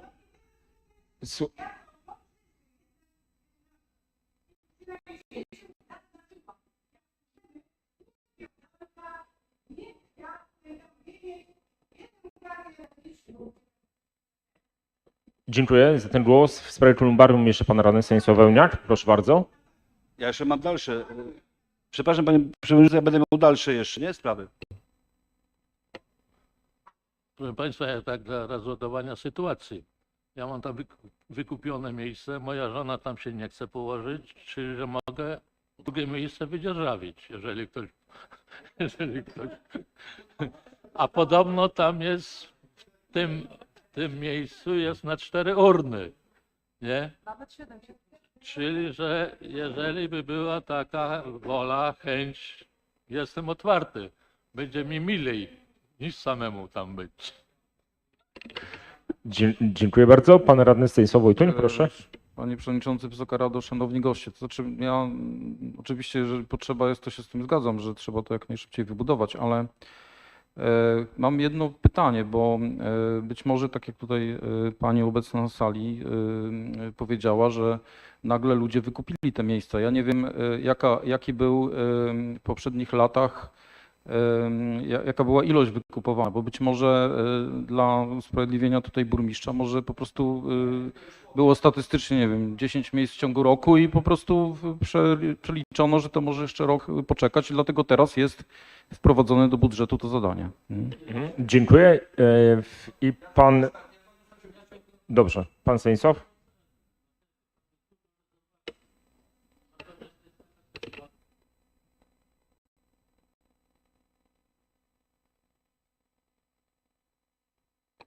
Tam jest też dokumentacja na dalszą rozbudowę, czyli że nie ma przeszkód, żeby przystąpić do tego. No, pewnie by trzeba było uaktualnić tą dokumentację, ale nie ma przeszkód. W Kanadzie wiem o tym, bo jak powiadam, sam tam sobie miejsce zarezerwowałem, że jest dużo rezerwacji i to się odbyło, to zainteresowanie, nie?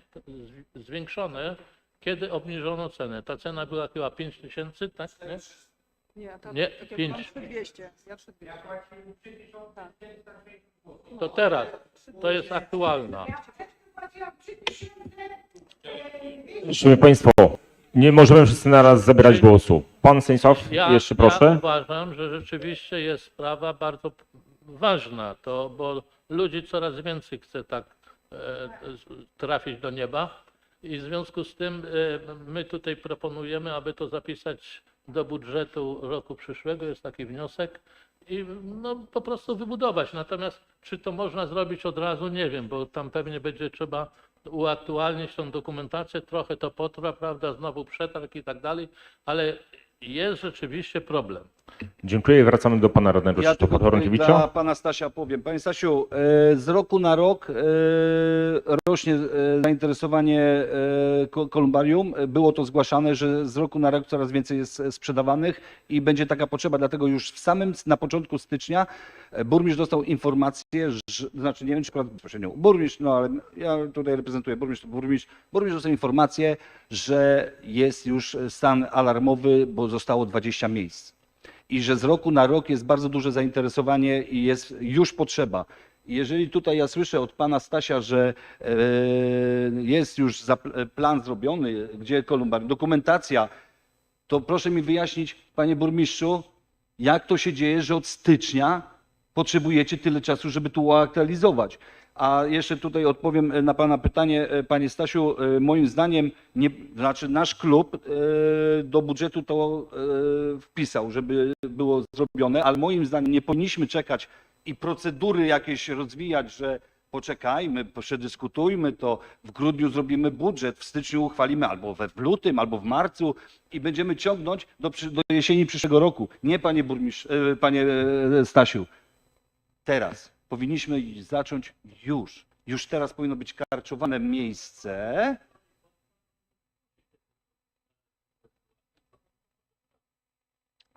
No właśnie. No i tu jest ten cały problem. I tu jest ten cały problem, dlatego wiarę mam jeszcze w pana zastępcę. Wiarę mam w pana zastępcę i w panią skarbnik, która tę parę groszy wydusi, żeby przynajmniej trochę zrobić miejsca, bo naprawdę jest problem, nie jest krzywo szkoda. To jest naprawdę ważne. Przyjdź na cmentarz i zobacz, co ta pani mówi. No. Panie radny, No to trzeba jeszcze... zrobić. Dobra, przechodzę do Panie sprawy radny, trzeciej. panie radny, jeszcze w temacie kolumbarium pani radna Agnieszka Szczęśliw-Barabasz.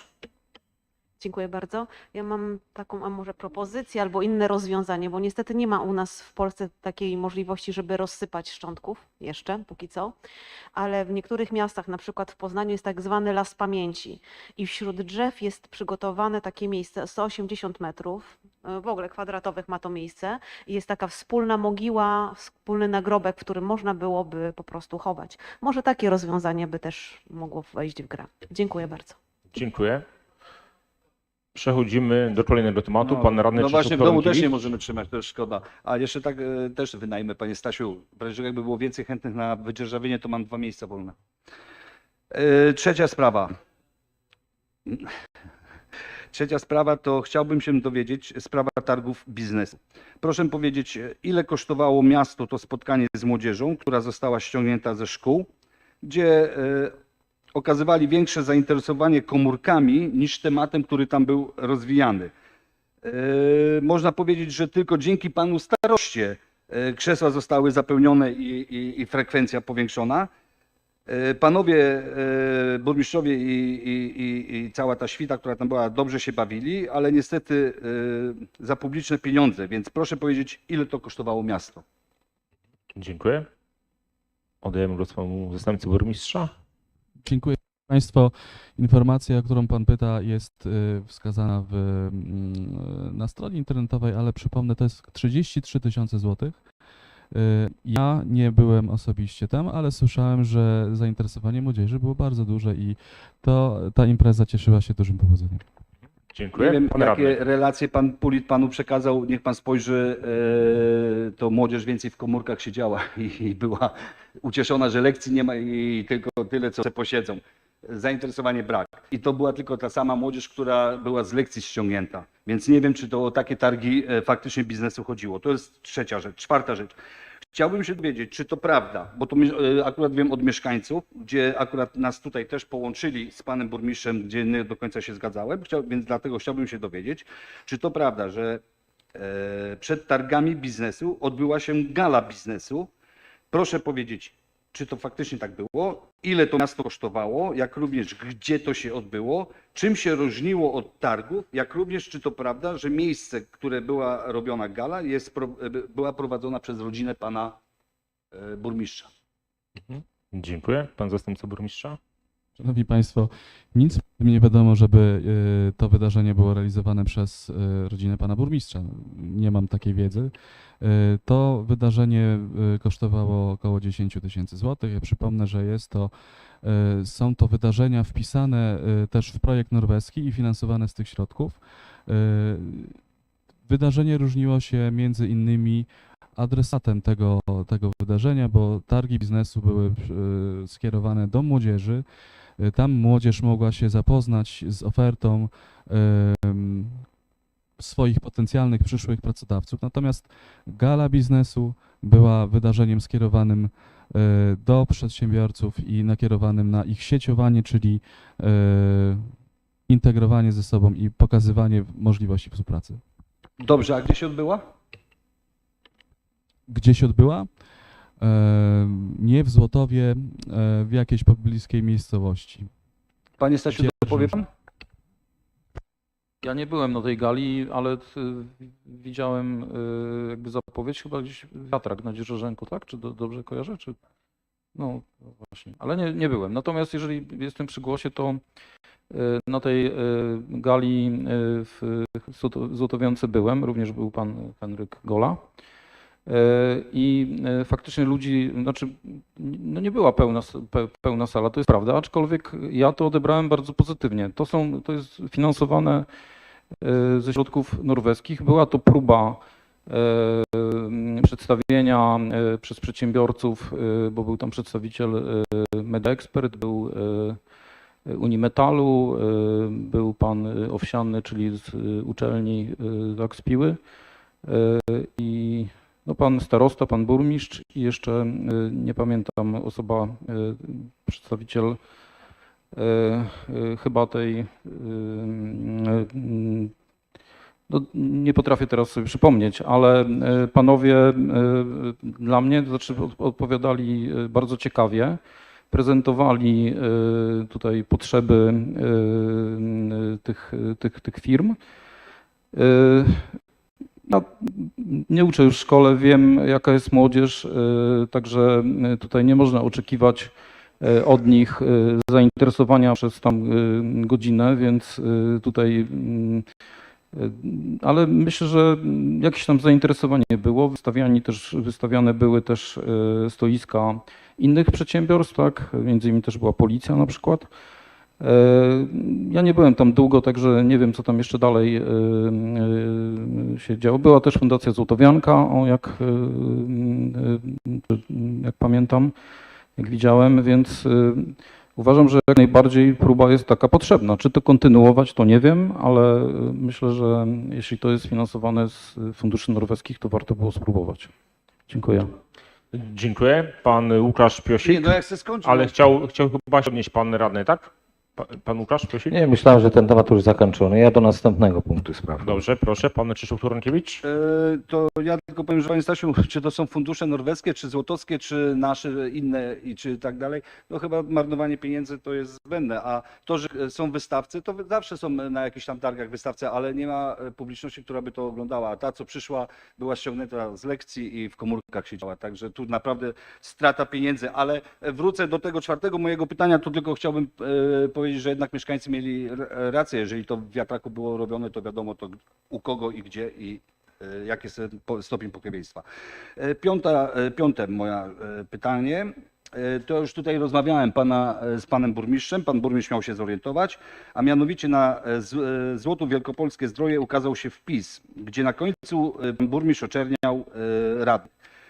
Po wstawieniu w komentarzach, które wstawiłem w komentarze, sprostowanie słów pana burmistrza, po chwili został usunięty i zablokowany mój komentarz.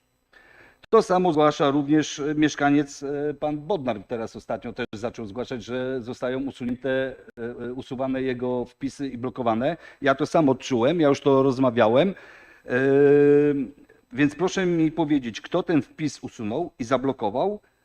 No właściwie na czyje polecenie to chyba nie trzeba odpowiadać, bo ja już się domyślam na czyje.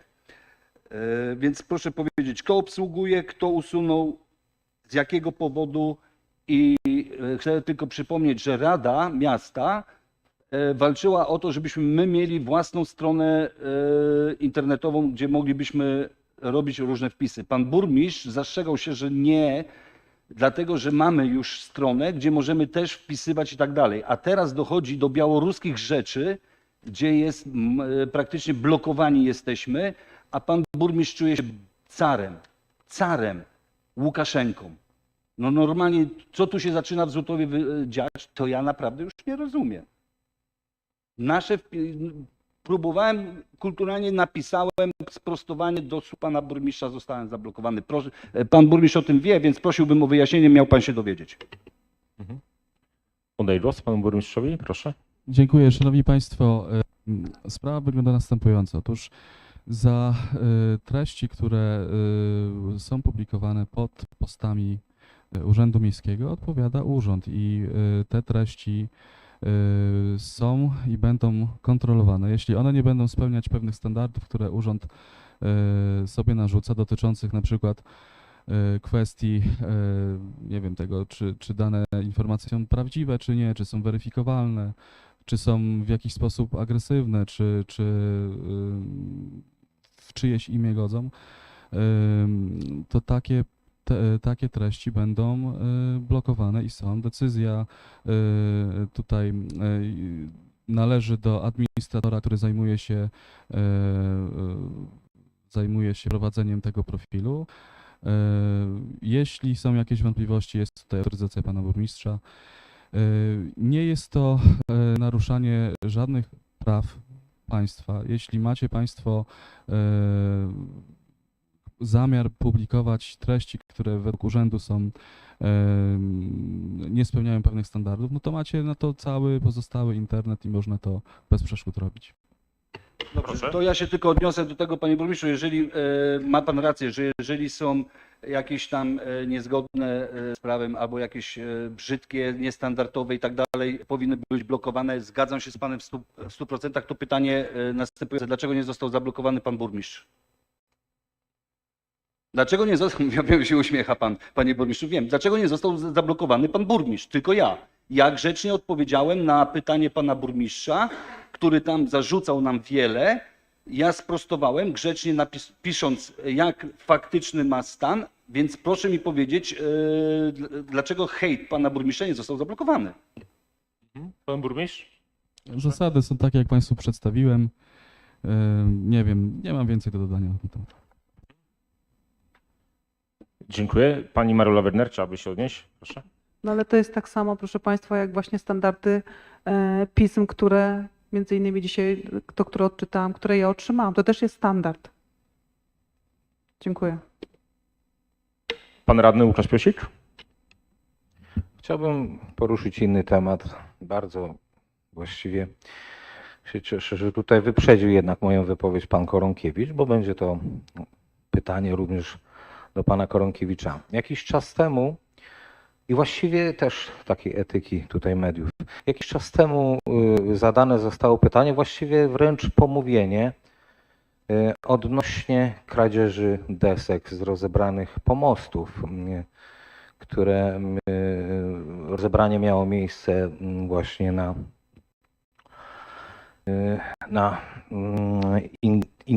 na inicjatywę właśnie pana Bodnara, który zgłosił sprawę stanu pomostu i tak dalej. Myśmy o tej sprawie wcześniej mówili, myślę, że nie muszę objaśniać. Ja bym chciał zapytać, gdyż wykonawca, czyli pan Jopek, w piśmie oświadczył, że te deski, o które pan Koronkiewicz tak pytał, zostały zabrane najpierw były zapytania przez pracowników Złotowianki, tam też nazwiska chyba były podane i później oświadczył, że te deski zostały zabrane właśnie przez pracowników Złotowianki. Pani Leszczyńska, no proszę mi pozwolić skończyć, jeżeli państwo będą chcieli odpowiedzieć, proszę mi pozwolić skończyć. Ale czemu mi pan mówi, że kłamie? Panie Żelichowski, nic nie kłamie, tylko pismo było, pan Jopek takie pismo wystosował, że pytania była od Złotowianki, tak? Potem chyba mówi, że zostały zabrane przez Złotowiankę. Pani Leszczyńska na stronie 77400, dlatego ja pytam, bo chętnie posłucham, panie Żelichowski i pani Koronkiewicz, na stronie 77400 zabrała głos i mówiła, że takiego zapytania nie było. Chciałbym, jeżeli państwo wiecie na ten temat, otrzymać taką odpowiedź, dlatego że takie słowa oskarżające padły. Ja również zabierałem głos odnośnie i pana Bodnara, i pana Mariusza Leszczyńskiego i na stronie aktualności lokalnych, gdzie zostałem zablokowany, zostały usunięte moje komentarze wszystkie oraz zostałem zablokowany na stronie pana Bodnara i moje komentarze zostały usunięte. Dalej był poruszany i tak mój temat i oczywiście byłem oskarżany o różne dziwne rzeczy. Chciałem zapytać właśnie panie Krzysztofie Żelichowski czy panie Krzysztofie Koronkiewicz, jeżeli jest jakaś inna informacja, chciałbym się po prostu dowiedzieć, jak rzeczywiście jest, bo pan Jopek napisał, że ktoś ze Złotowianki pytał o te materiały, tak? I no, z tego co wiem, to właśnie niby zostały przez tych pracowników zabrane. Dziękuję. Dziękuję. Pan radny Krzysztof Żelichowski? Nie, no, Krzysiu, pozwól mi, proszę cię. Proszę.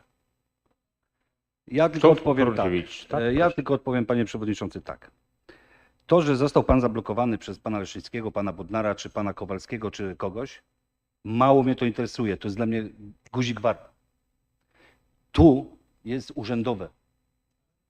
I blokowanie radnych, mieszkańców, czy obojętnie kogoś przez pana Pulita jest karygodne postępowanie. I takie coś nie powinno mieć miejsca, bo pan Pulit z Górzna nie jest właścicielem miasta Złotowa, nie jest królem Złotowa, jest zwykłym pracownikiem miejskim. I to, że on na temat, to pan nie mówił, bo ja pytałem się o miejskie, a nie o prywatne te.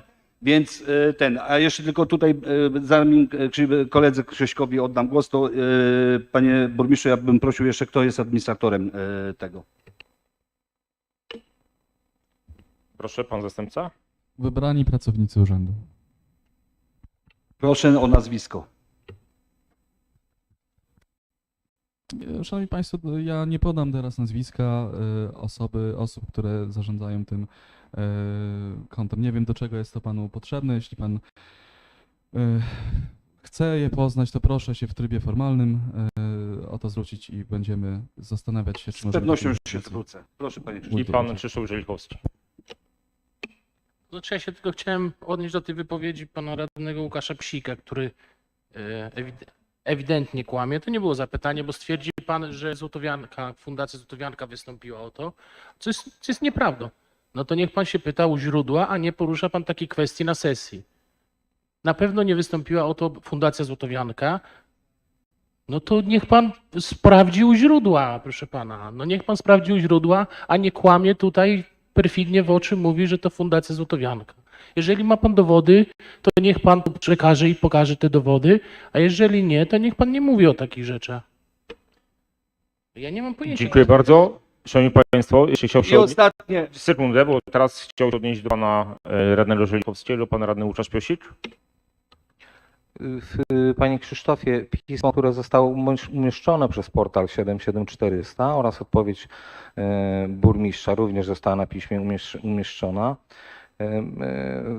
W tym piśmie pan Jopek odpowiada, wykonawca, tak? Także to ja mówię na podstawie pisma, jakie zostało, dlatego się pytam coś dalej.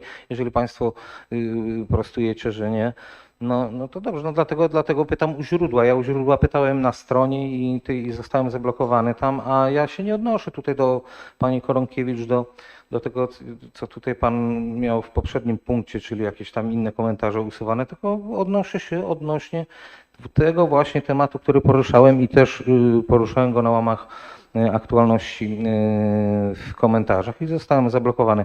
A karygodne, panie Koronkiewicz, to nie jest tutaj to, co ja mówię. Karygodne to może być, wie pan, podrzucanie śmieci.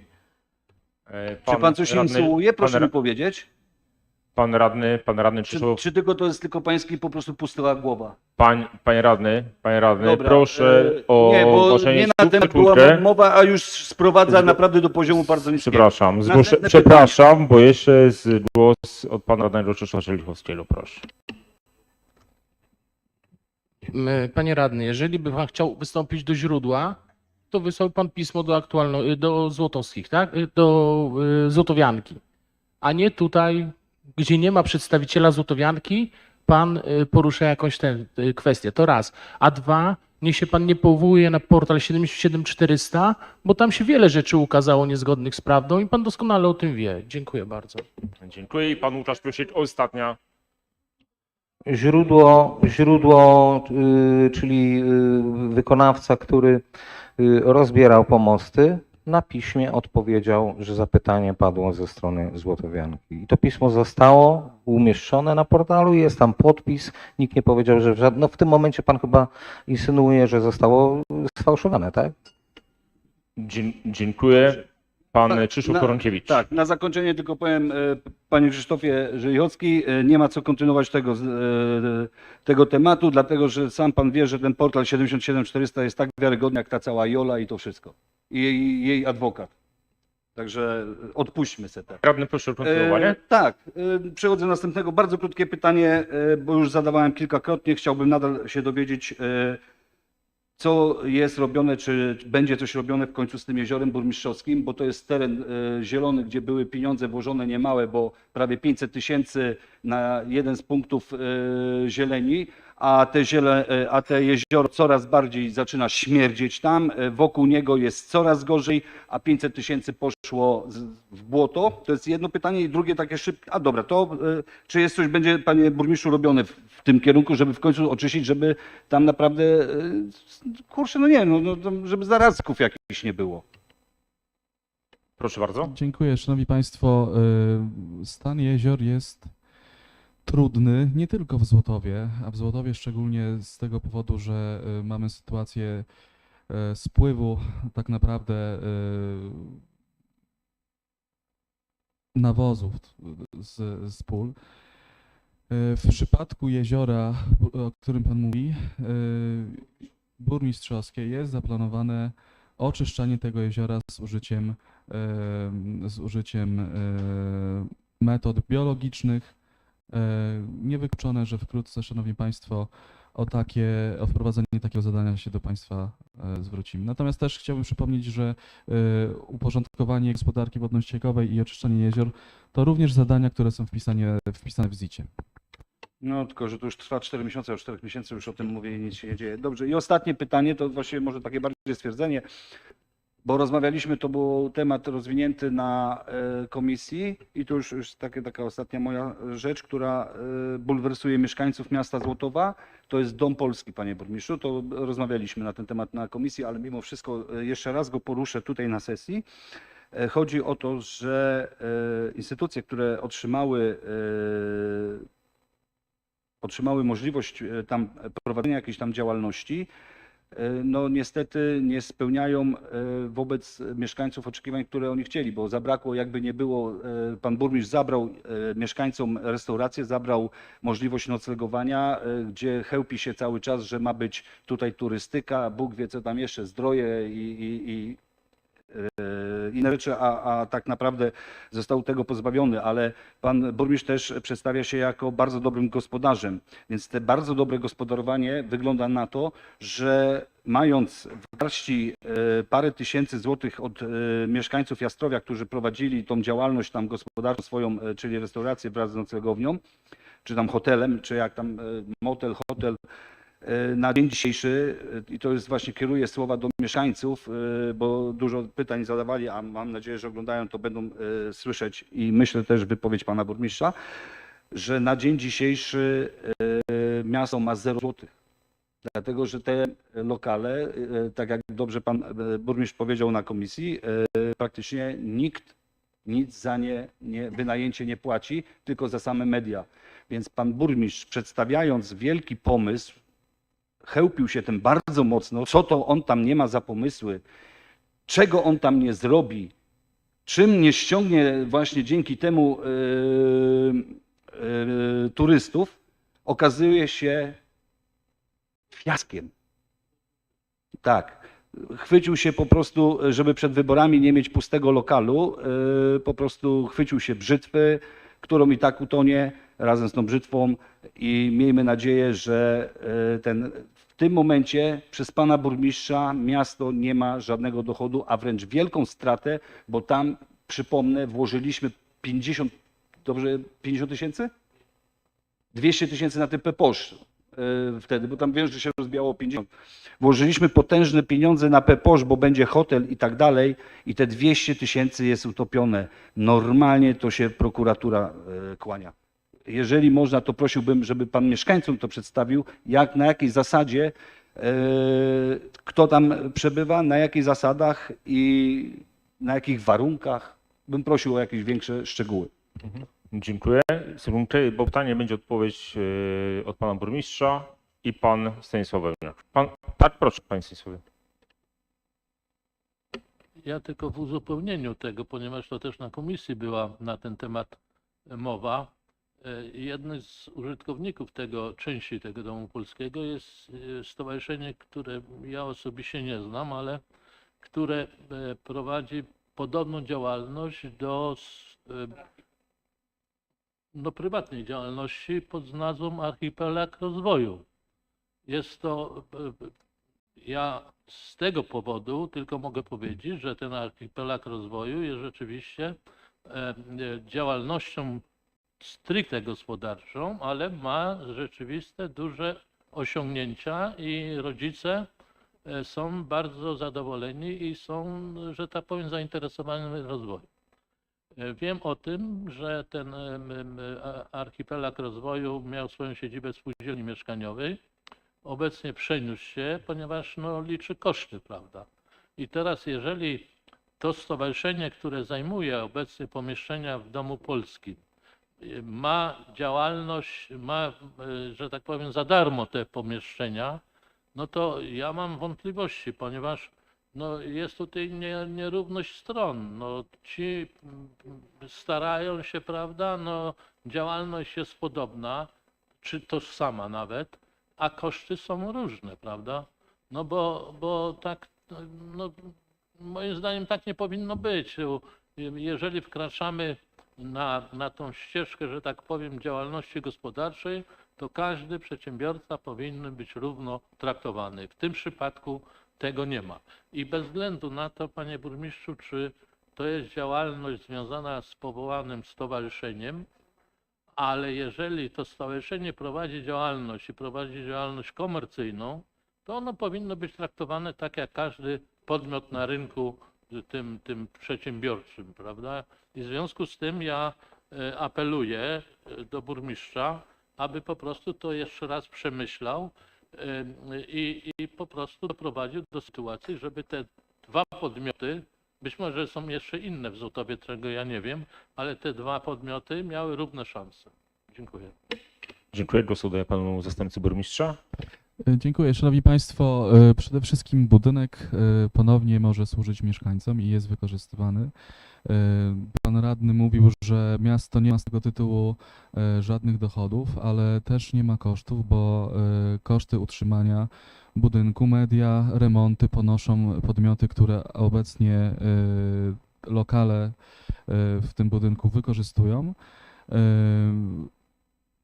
Stowarzyszenie, o którym mowa, otrzymało ten lokal na cele statutowe w formie użyczenia, pokrywa koszty mediów, pokrywa koszt adaptacji, remontów.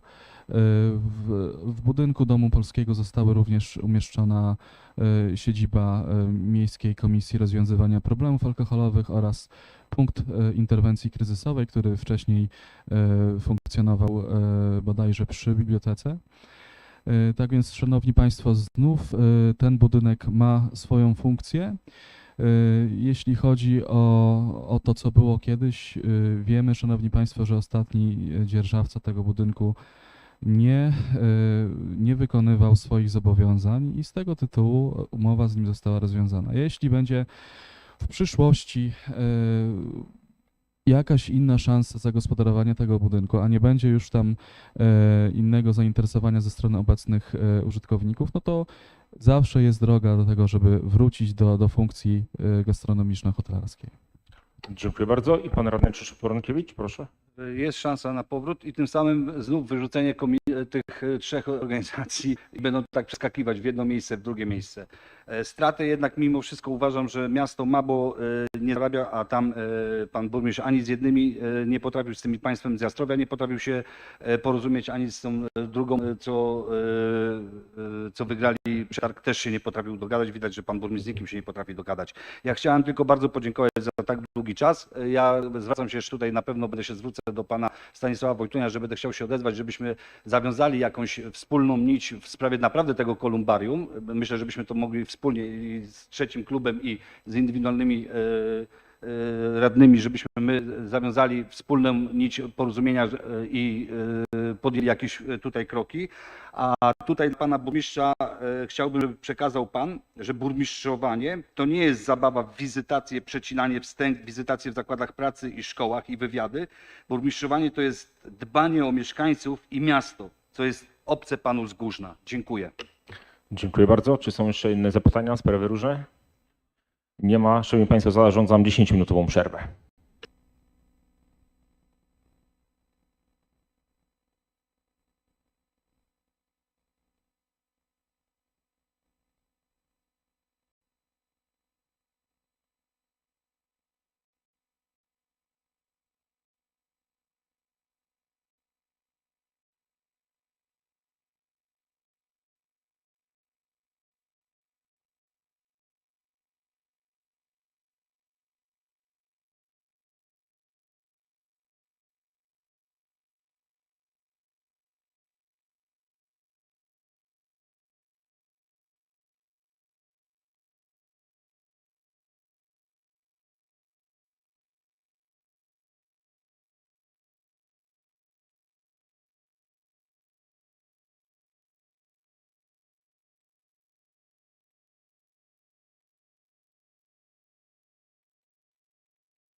Szanowni Państwo, bardzo proszę o zajęcie miejsc.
Szanowni Państwo, bardzo proszę o zajęcie miejsc. Wznawiamy obrady Rady Miejskiej w Zotowie. Przed nami, Szanowni Państwo, punkt 8. Informacja dyrektorów szkół podstawowych w Zotowie o wynikach pracy dydaktycznej w roku szkolnym 2022-2023 oraz o stanie przygotowania placówek do nowego roku szkolnego 2023-2024. Otwieram dyskusję. Czy są pytania? Pan radny Stanisław Wełniak, proszę.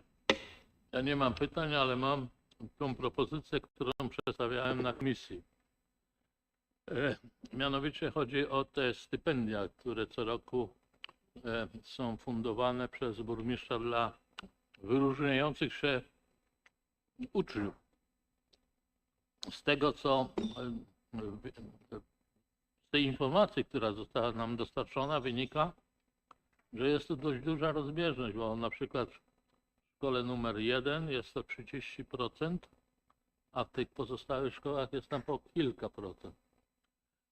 Mój wniosek na komisji był taki, aby Komisja Oświaty, Panie Grzesiu, jeżeli można prosić Pana, się tym tematem zajęła, ponieważ uważam, że regulamin, który obecnie obowiązuje przy przyznawaniu tych stypendiów, jest po prostu zły, ponieważ to już wskazuje, że jeżeli w jednej szkole jest 30%, a w drugiej jest 15 czy 12, no to czyli, że coś tutaj nie gra. To po pierwsze. Po drugie, ja osobiście uważam również to, że jest zbyt liberalne podejście rad pedagogicznych, nauczycieli czy, nie wiem, dyrektorów szkół do przyznawania tego. Te stypendia się trochę zdewaluowały, ponieważ za dużo jest ich przyznawanych, a poza tym te stypendia są za małe, za niskie. No. Ja nie wiem, ile to jest, tak jakby 300 czy 400 zł. Nie? Ile? No. A więc przy tej, co?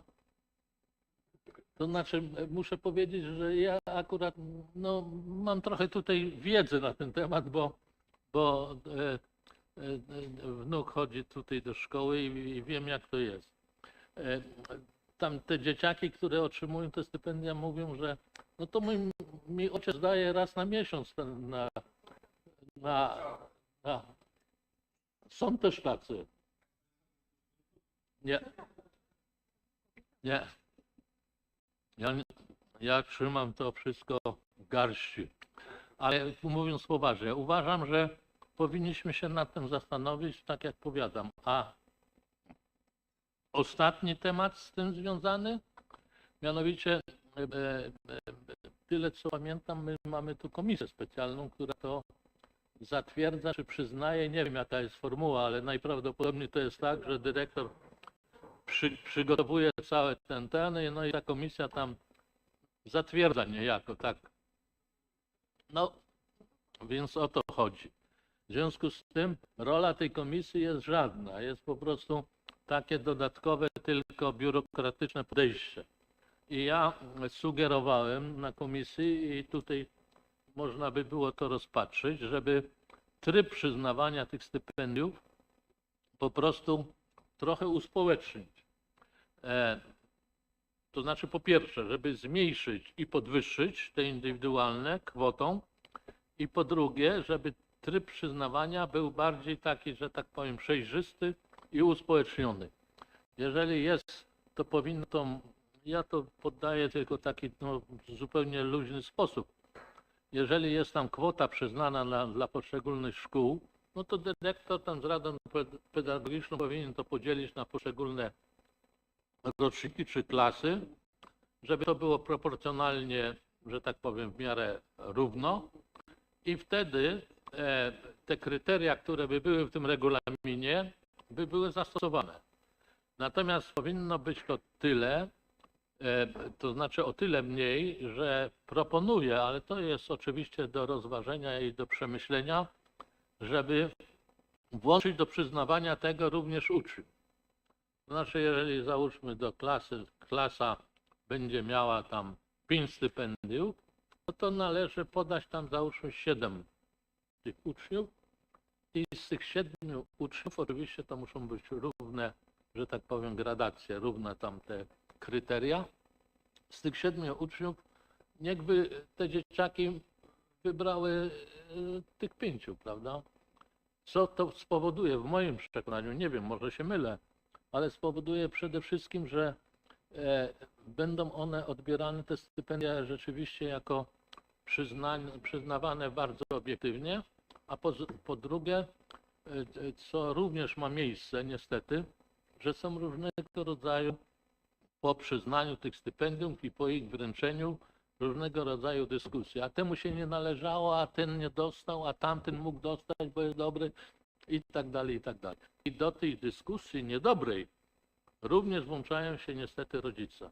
To tworzy atmosferę taką niekorzystną i kończąc, prosiłbym, aby tą sprawą rzeczywiście się zająć i żeby do przyszłego roku ten regulamin, że tak powiem, poprawić. Dziękuję. Dziękuję bardzo. Pan radny Janusz Justyna. Szanowni Państwo, ja myślę, że adresatem tego, co powiedział Pan Stanisław, jest właściwy człowiek, Pan Grzegorz Kolera, dyrektor dużej szkoły średniej w Zotowie. Poza tym chciałem powiedzieć, że jak się w starostwie przyznaje takie stypendia, to jest znikoma ilość osób. Tam jest kilkoro osób z każdej szkoły. I okazuje się, że w szkole średniej prymusów ze średnią powyżej 5 to może z 2-3, podczas gdy w szkołach podstawowych jest 30% ogółu. To jest jakieś właśnie coś nienormalne trochę. Także myślę, że pan Grzegorz mógłby wziąć przykład z tego, co się dzieje na poziomie szkół średnich i zastosować to, tak jak pan Stanisław tutaj sugeruje, jakieś zmiany w tym regulaminie. Dziękuję. Dziękuję. Czy są jeszcze pytania w tej kwestii? Nie widzę, więc informacja. Tak? Aha, jeszcze jest pytanie ze strony pana radnego Krzysztofa Żelichowskiego. Znaczy, ja Proszę. mam pytanie, czy, nie wiem, czy to, no nie wiem tego po prostu, czy nauczyciele przebywający na urlopie dla poratowania zdrowia to są też wliczani do subwencji, oni mają pieniądze też płacone, czy to, nie, to my płacimy, tak?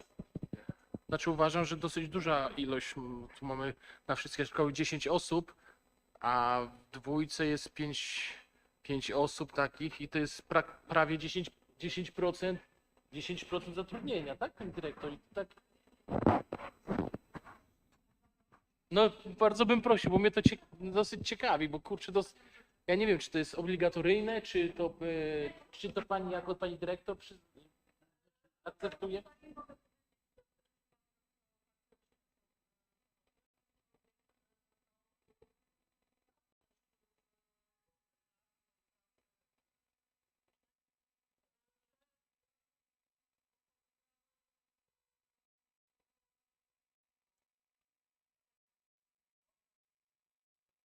Jazdowe.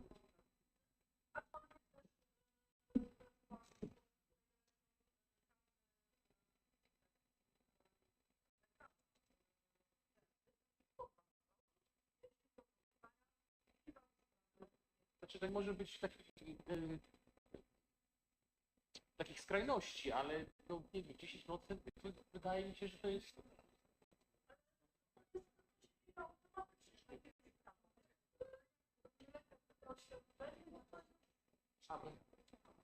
Co 5 lat, nie? Dziękuję. Dziękuję. Informacja dyrektorów szkół podstawowych w Zotowie o wynikach pracy dydaktycznej zostaje przyjęta. Punkt kolejny. Informacja w zakresie zaawansowania i realizacji inwestycji miejskich w 2023 roku. Otwieram dyskusję. Czy są pytania? Pan radny Roman Górzewski.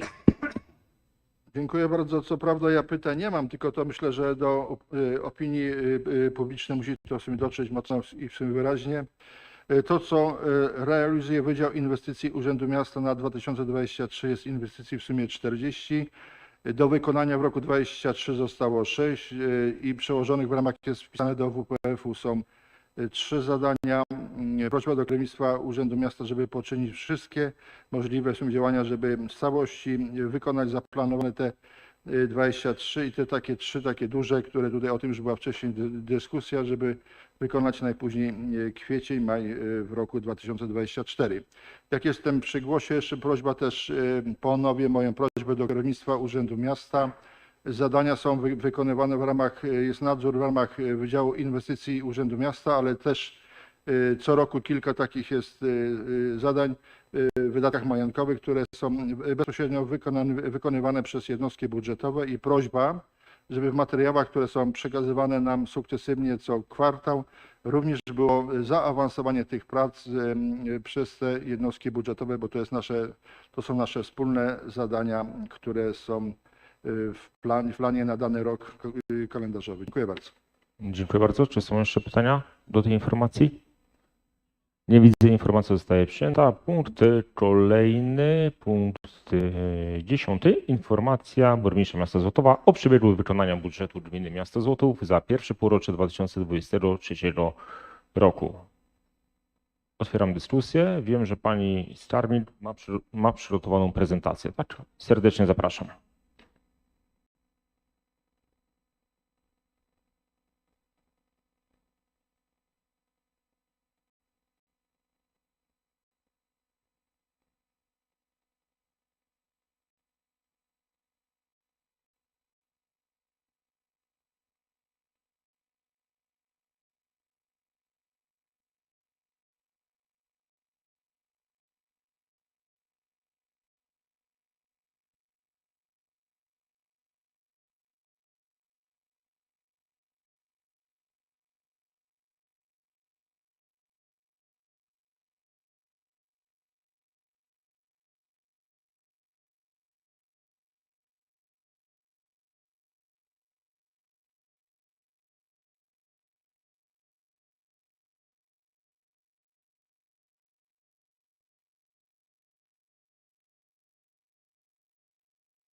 Panie Przewodniczący, Wysoka Rado, Ustawa z dnia 26 stycznia bieżącego roku o zmianie ustaw w celu likwidowania zbędnych barier administracyjnych i prawnych uchyliła artykuł 266 ustawy o finansach publicznych z ustawy z dnia 27 sierpnia 2009 roku, zgodnie z którym to organ wykonawczy do dnia 31 sierpnia powinien organowi stanowiącemu, jak również Regionalnej Izbie Obrachunkowej przedstawić informacje o przebiegu wykonania budżetu za pierwsze półrocze, informacje o przebiegu realizacji przedsięwzięć w pierwszym półroczu, jak również informacje o należnościach i zobowiązaniach w instytucjach i jednostkach podległych jednostce samorządu terytorialnego. Uważam, że szkoda, gdyż informacje te stanowiły dodatkową wiedzę dla państwa, jak i naszych mieszkańców. Dlatego też skrótowo przedstawię tę informację. Uważam, że będzie to rzeczą dobrą.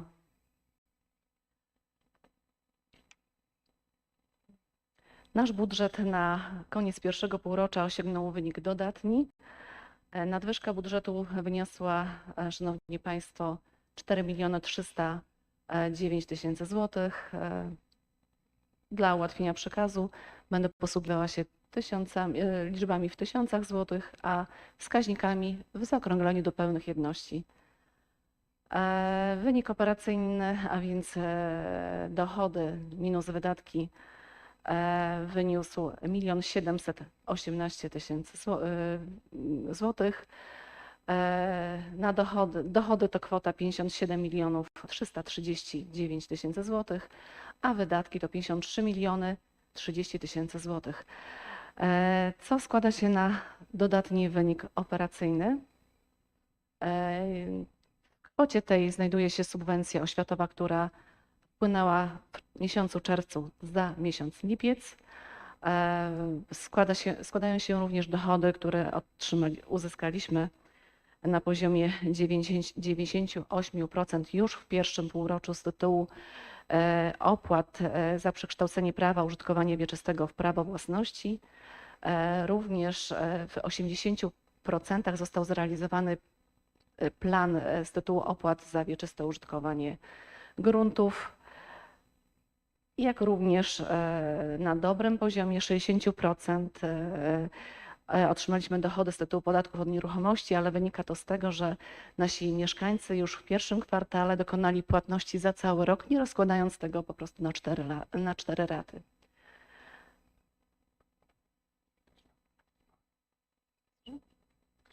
Nie, może być, ok.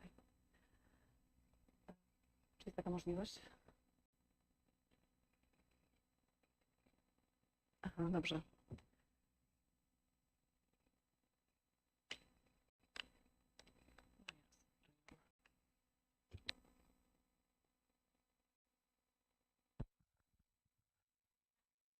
Przepraszam, szanowni państwo.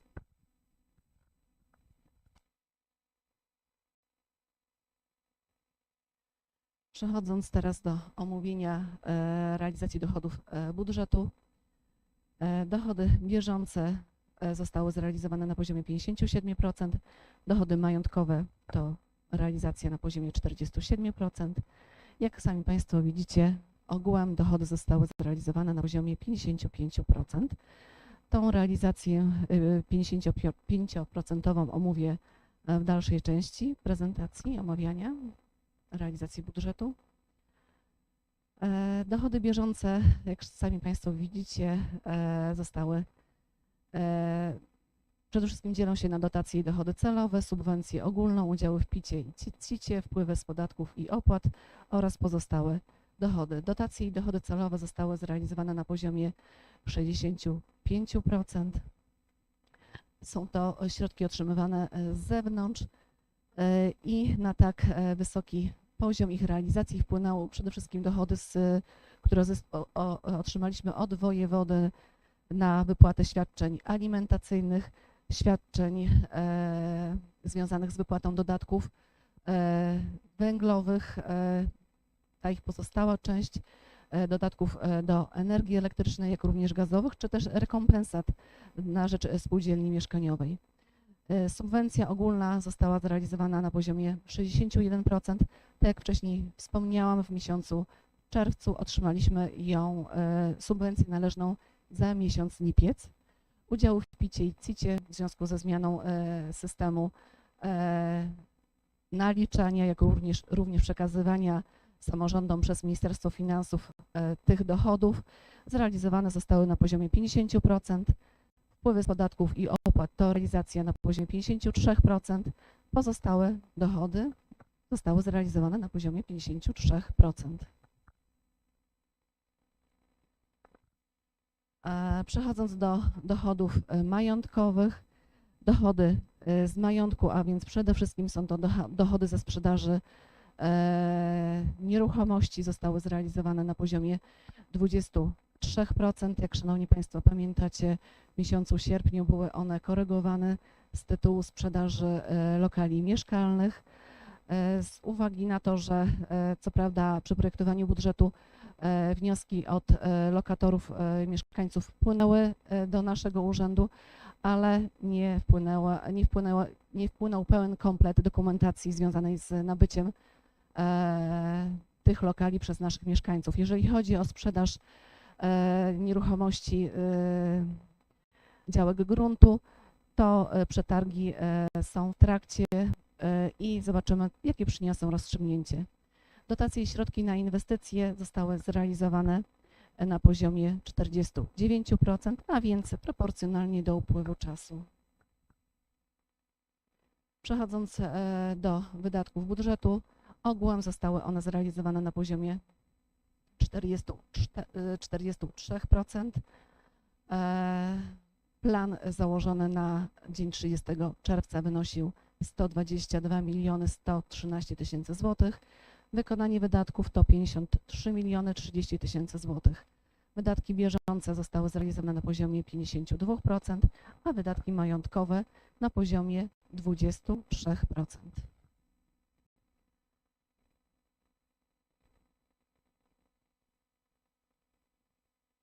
Przechodząc, szanowni Państwo, do omówienia wydatków bieżących. Jeżeli chodzi o obszar oświaty i wychowanie, wydatki bieżące w tym obszarze zostały zrealizowane na poziomie 52%. Wynika to przede wszystkim z wypłaty i trzynastek w pierwszym kwartale, jak również wypłaty odprowadzenia odpisu na Zakładowy Fundusz Świadczeń Socjalnych w wysokości 75% do końca maja. Obszar rodzina to realizacja 62% wydatków w stosunku do planu. Ten obszar, jego realizacja uzależniona jest od przyznanych i otrzymanych przez naszą gminę dotacji od wojewody. Najmniejszy wskaźnik realizacji zanotował dział 757 obsługa długu publicznego. Tutaj wydatki zostały zrealizowane na poziomie 4%. Wynika to z tego, że w tym obszarze mamy zabezpieczone środki na spłatę kredytów. Dokonaliśmy spłatę w dniu 2 stycznia i z tego tytułu zapłaciliśmy kwotę odsetek od kredytu w wysokości 1124 zł. Pozostałe to są środki, które są zabezpieczone na wpłacenie kredytów w naszych spółkach gminnych. Na szczęście nie musieliśmy uruchamiać tych poręczeń, a więc są one w planie bez wykonania. Dział 758, różne rozliczenia, wykonanie 0%. Plan na 30 czerwca to są rezerwy, rezerwa ogólna, która pozostała na ten dzień do wykorzystania. Przechodząc, szanowni Państwo, do realizacji wydatków majątkowych, zostały one zrealizowane na dzień 30 czerwca na poziomie 23% i może przybliżę Państwu teraz zadania, które zostały całkowicie lub częściowo zrealizowane w pierwszym półroczu. I tak, największy wskaźnik realizacji notuje dział 700, a więc gospodarka mieszkaniowa. W kwocie, która została tutaj wykazana jako wykonanie, mamy zapłatę za realizację zadania związanego z budową budynku na ulicy Polnej 15. Kwota zapłacona wykonawcy to 2 220 000 złotych. Następnie Centrum Multiopieki to kwota 1 608 000 złotych oraz Centrum Wsparcia Aktywności Przedsiębiorczości kwota 322 000 złotych. W Wydziale 801 Oświata i Wychowanie zapłaciliśmy za takie zadania inwestycyjne jak zagospodarowanie terenu przy Szkole Podstawowej nr 2, kwota 1 236 000 złotych, czy też montaż paneli na publicznym przedszkolu nr 1. Kwota zadania i zapłaty za to zadanie to 156 000 złotych. W dziale 600 Transport i Łączność tutaj mamy realizację 4 zadań inwestycyjnych związanych z przebudową przejść na ulicy Westerplatte 7C i 1C, Moniuszki 12 i przy ulicy Krzywoustego 3. Łączna wartość tych zadań to 612 000 złotych. W dziale 900 wykonanie 900 Gospodarka Komunalna i Ochrona Środowiska dokonaliśmy płatności za takie zadania jak wykonanie ekspertyzy i dokumentacji w Parku Wilhelma, zadanie związane z Parkiem Wilhelma 169 000 złotych, jak też zapłaciliśmy za opracowanie dokumentacji związanej z małą retencją czy z miejskimi parkami kieszonkowymi. Tu łączna kwota to 291 000 złotych. W dziale 926, a więc kultura fizyczna, dokonaliśmy płatności z tytułu realizacji takich zadań jak zagospodarowanie jeziora miejskiego pod rekreację wodną w kwocie 242 000 złotych, czy też opracowanie PEF-u na lodowisko w kwocie 43 000 złotych. W dziale 710, a więc działalność usługowa, kwota 179 000 złotych dotyczy wymiany lamp i instalacji, jak również budowy chodnika na cmentarzu komunalnym. W dziale 750 Administracja Publiczna za kwotę wskazaną w wykonaniu, a więc 31 000 złotych, dokonaliśmy skupu serwera do Urzędu Miejskiego w Złotowie. Przechodząc do kolejnego istotnego obszaru naszego budżetu, a więc przychody budżetu, zostały one zrealizowane na poziomie 24 564 000 złotych. I przypomnę, Szanowni Państwo, na przychody te składają się 3 elementy. Pierwszy to nadwyżka z lat ubiegłych, która wyniosła 20 306 000 złotych. Niewykorzystane środki wynikające z realizacji i rozliczeń środków Unii Europejskiej to kwota 2 616 000 złotych. Wolne środki, a więc pieniądze, które zostały nam z kredytu zaciągniętego w 2020 roku, to kwota 1 642 000 złotych. Ale jednocześnie spłaciliśmy ten kredyt. I teraz przechodząc, Szanowni Państwo, do rozchodów, tak jak już wcześniej wspomniałam, w 2020 roku zaciągnęliśmy kredyt w Spółdzielczym Banku Ludowym w Złotowie i w roku bieżącym, w styczniu, dokonujemy jego spłaty w wysokości 1 642 000 złotych. Dziękuję serdecznie.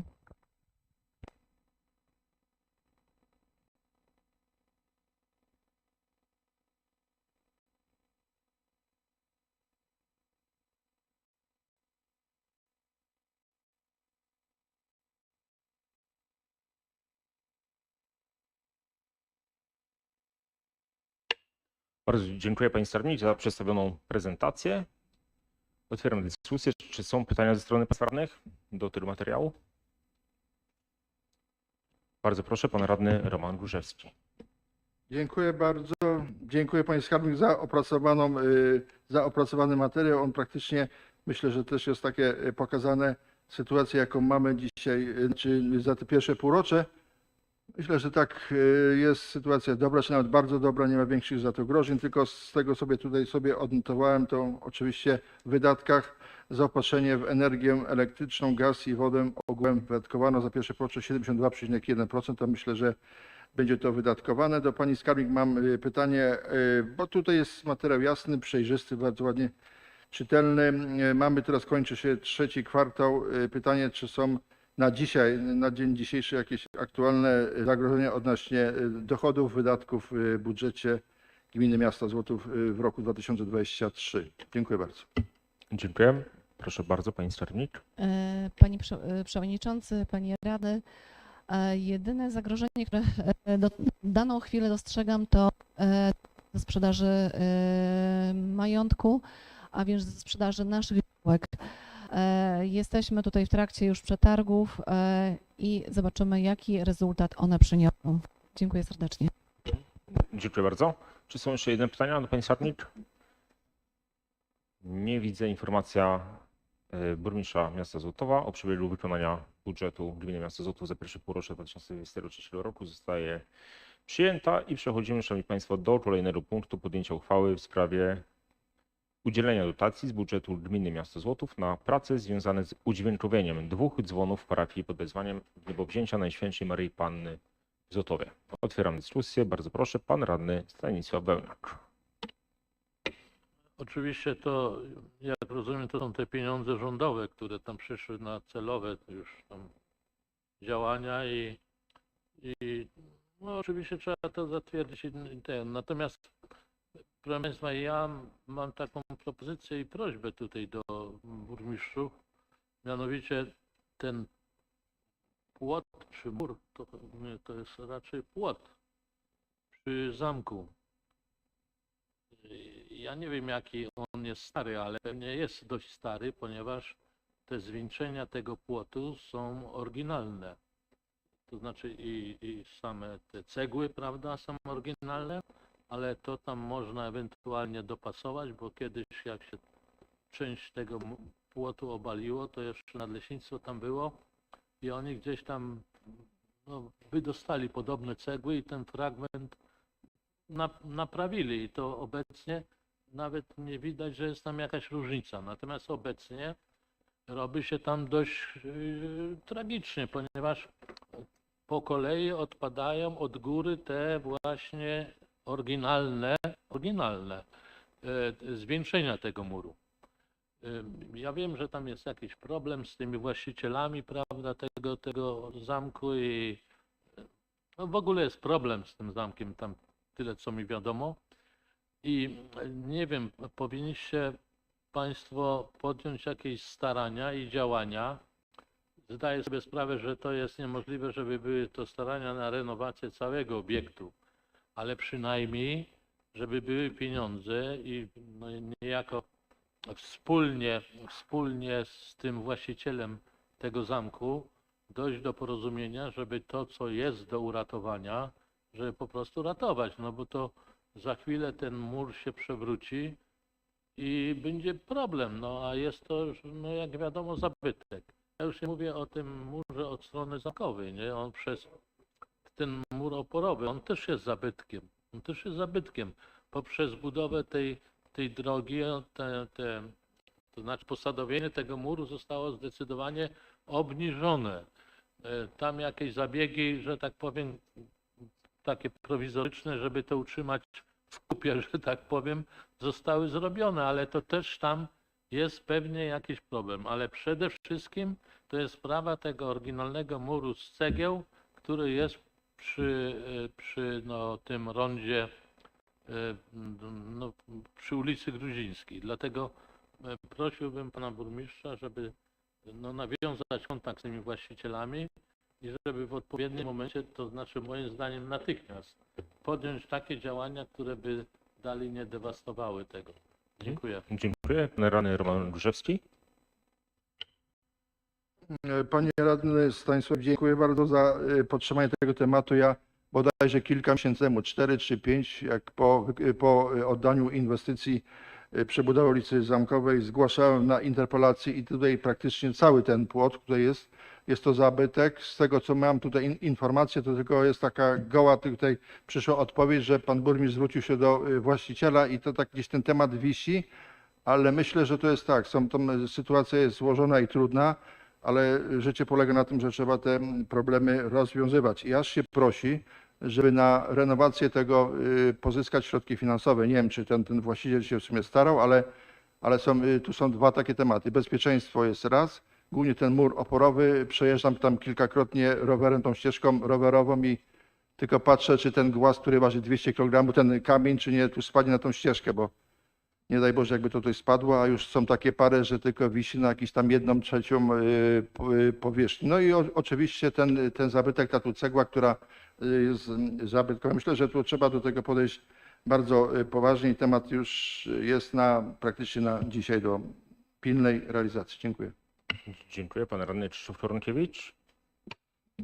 Panie Stasiu, ja myślę, że możemy sobie to troszeczkę chyba odpuścić, bo 2 lata temu przecież pan burmistrz mówił sukces, mamy wspaniałego sponsora, mamy wspaniałego właściciela tego terenu, który zrobi wspaniałe sanatorium. Już były plany, już zielone tereny tam, wszystko pięknie. Mam nadzieję, że już niedługo prace chyba już tam ruszą, także czy warto to ruszać? Myślę, że pan burmistrz naprawdę sukces ogłosi. Dziękuję za tę opinię. A wróćmy jeszcze, szanowni państwo, do przedmiotowej uchwały. Czy są jeszcze pytania co do tego tematu? Jeśli nie ma, to poproszę o opinię komisji. Komisja Bezpieczeństwa. Komisja Bezpieczeństwa pozytywnie zaopiniowała projekt 3 głosami za. Dziękuję. Komisja Oświaty. Komisja Oświaty również pozytywnie zaopiniowała projekt uchwały. Jednogłośnie 3 głosami za. Dziękuję. I Komisja Budżetu. Komisja Budżetu również jednogłośnie pozytywnie. Dziękuję, szanowni państwo. Przechodzimy do podjęcia uchwały w sprawie udzielenia dotacji z budżetu gminy miasta Złotów na prace związane z udźwiękowieniem 2 dzwonów w parafii pod wezwaniem Niebowzięcia Najświętszej Maryi Panny Złotowej. Kto z państwa jest za? Proszę o naciśnięcie przycisku i podniesienie ręki. Kto jest przeciw? Kto się wstrzymał? Dziękuję. Oddano 15 głosów. 15 głosów za. Uchwała została podjęta. Punkt kolejny. Podjęcie uchwały w sprawie wprowadzenia zmian w uchwale budżetowej na 2023 rok. Czy tutaj są pytania? Nie widzę. Poproszę o opinię komisji. Komisja Bezpieczeństwa.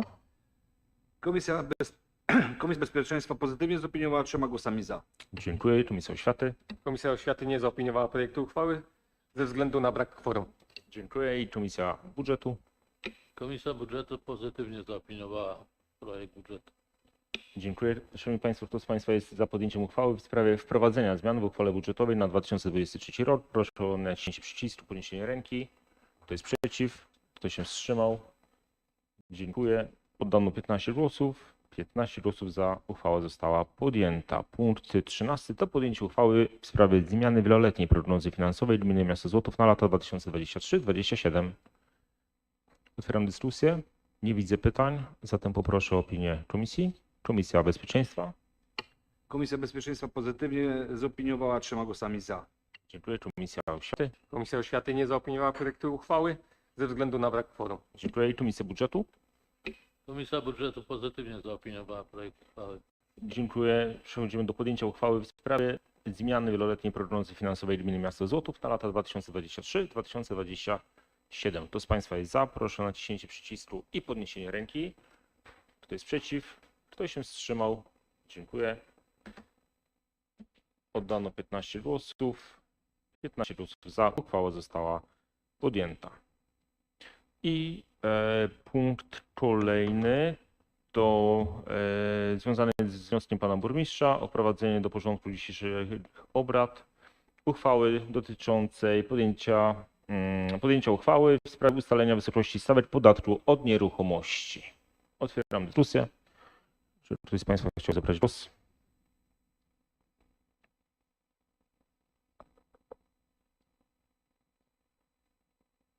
Nie widzę. Pan Krzysztof Koronkiewicz, proszę. No jeśli głosu nikt nie chciał zabrać, to w takim razie chciałbym tylko przedstawić, że klub Połączył nas Złotów chciałby złożyć wniosek, który odczytam.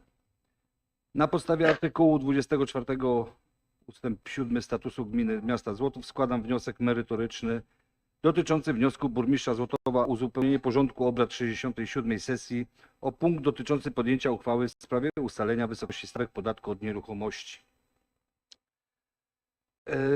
Podwyżkę stawek podatku od nieruchomości w wysokości 12% zaproponowaną przez pana burmistrza Złotowa, zawartą w przedmiotowym projekcie uchwały, proponuje się zastąpić następującymi propozycjami. Paragraf 1, ustęp 1 wyżej wymienionego projektu uchwały, wzrost o 9% obecnej wysokości stawek podatku od nieruchomości. Paragraf 1 od ustępu 2 do ustępu 7 wyżej wymienionego projektu uchwały, wzrost o 5% obecnej wysokości stawek podatku od nieruchomości. Paragraf 1 ustęp od 8 do 11 wyżej wymienionego projektu uchwały. Rada Miejska w Złotowie przychyla się do zaproponowanych stawek w przedmiotowym projekcie uchwały. Uzasadnienie. W dniu 26 września bieżącego roku burmistrz Złotowa przedłożył wniosek o uzupełnienie porządku obrad 67 sesji o punkt dotyczący podjęcia uchwały w sprawie ustalenia wysokości stawek podatku od nieruchomości zakładający podwyżki w wysokości 12%. Z propozycjami burmistrza Złotowa nie zgadza się klub radnych Rady Miasta Połączył Nas Złotów, który składa niniejszy wniosek z konkretnymi poprawkami. Tak jeszcze od siebie chciałbym dodać, bo wiem, że były tutaj rozmowy i mniej więcej większość radnych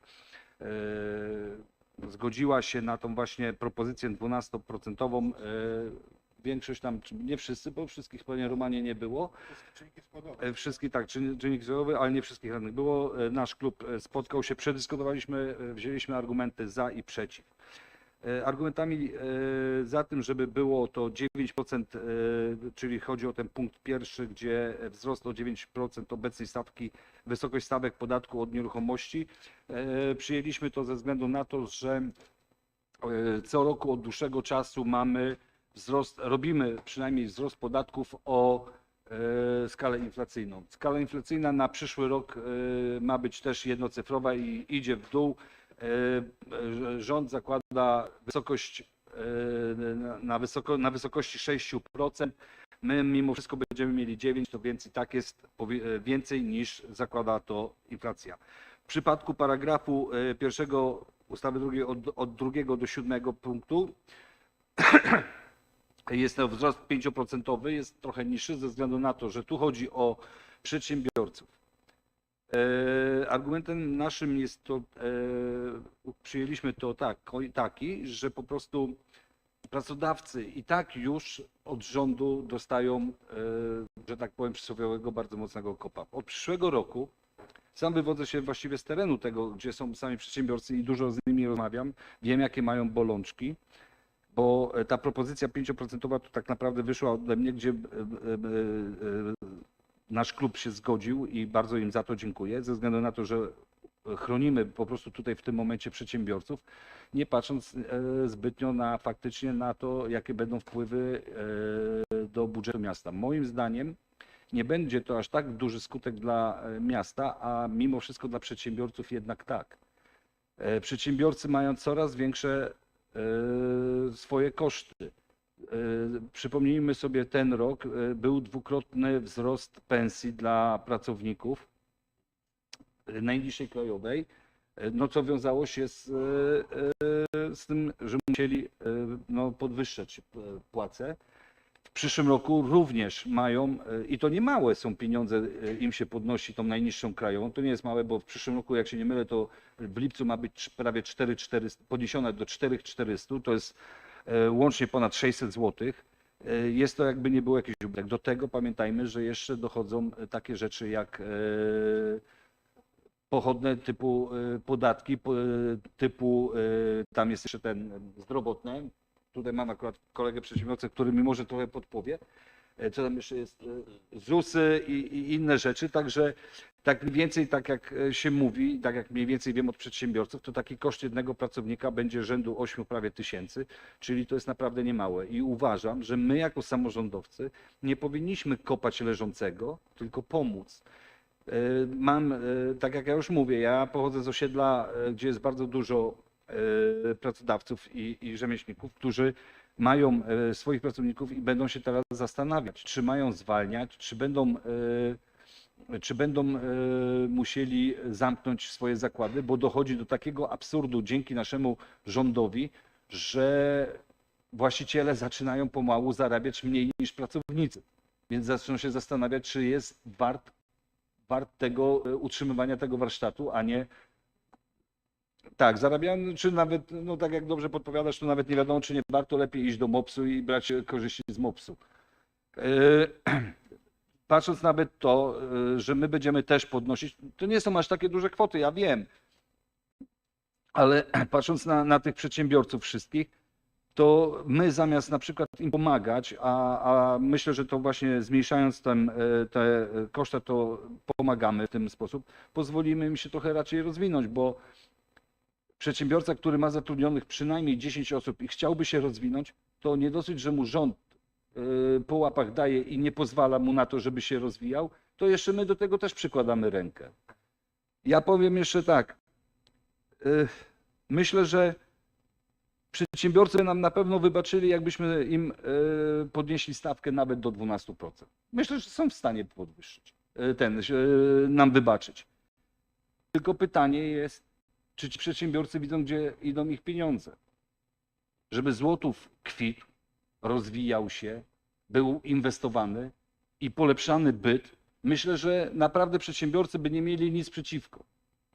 Ale to, co widzimy, co się dzieje w naszym Złotowie, że inwestycje stoją w miejscu, że praktycznie nic się ciekawego nie dzieje, amfiteatr leży, plaża leży, Kaczydołek leży, wszystko, co pan burmistrz tylko potrafi zniszczyć, a nie naprawić i nic nie idzie w górę, to nie niszczmy chociaż tych przedsiębiorców, bo i tak już niszczymy przedsiębiorców. Pan burmistrz już o swoje się postarał.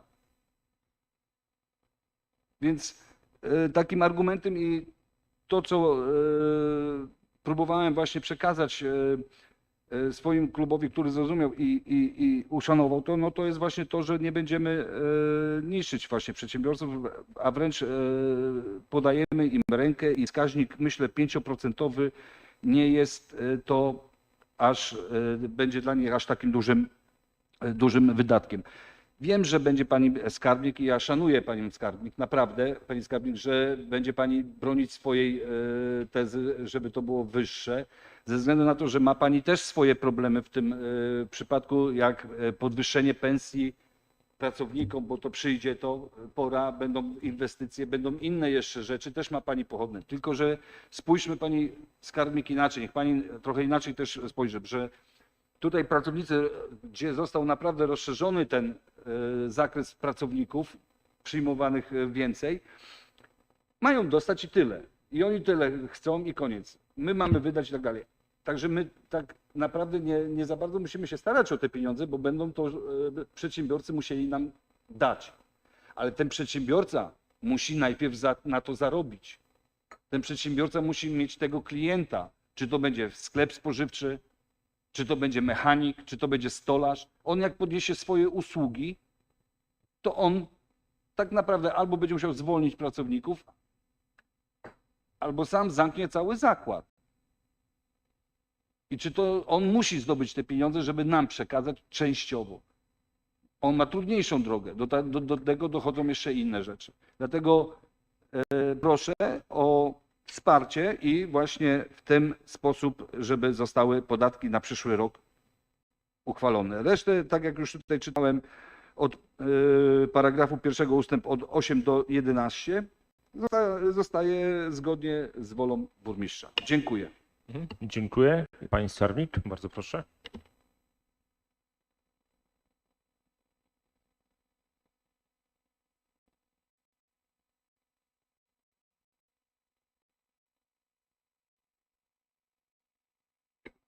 Przewodniczący, Wysoka Rado.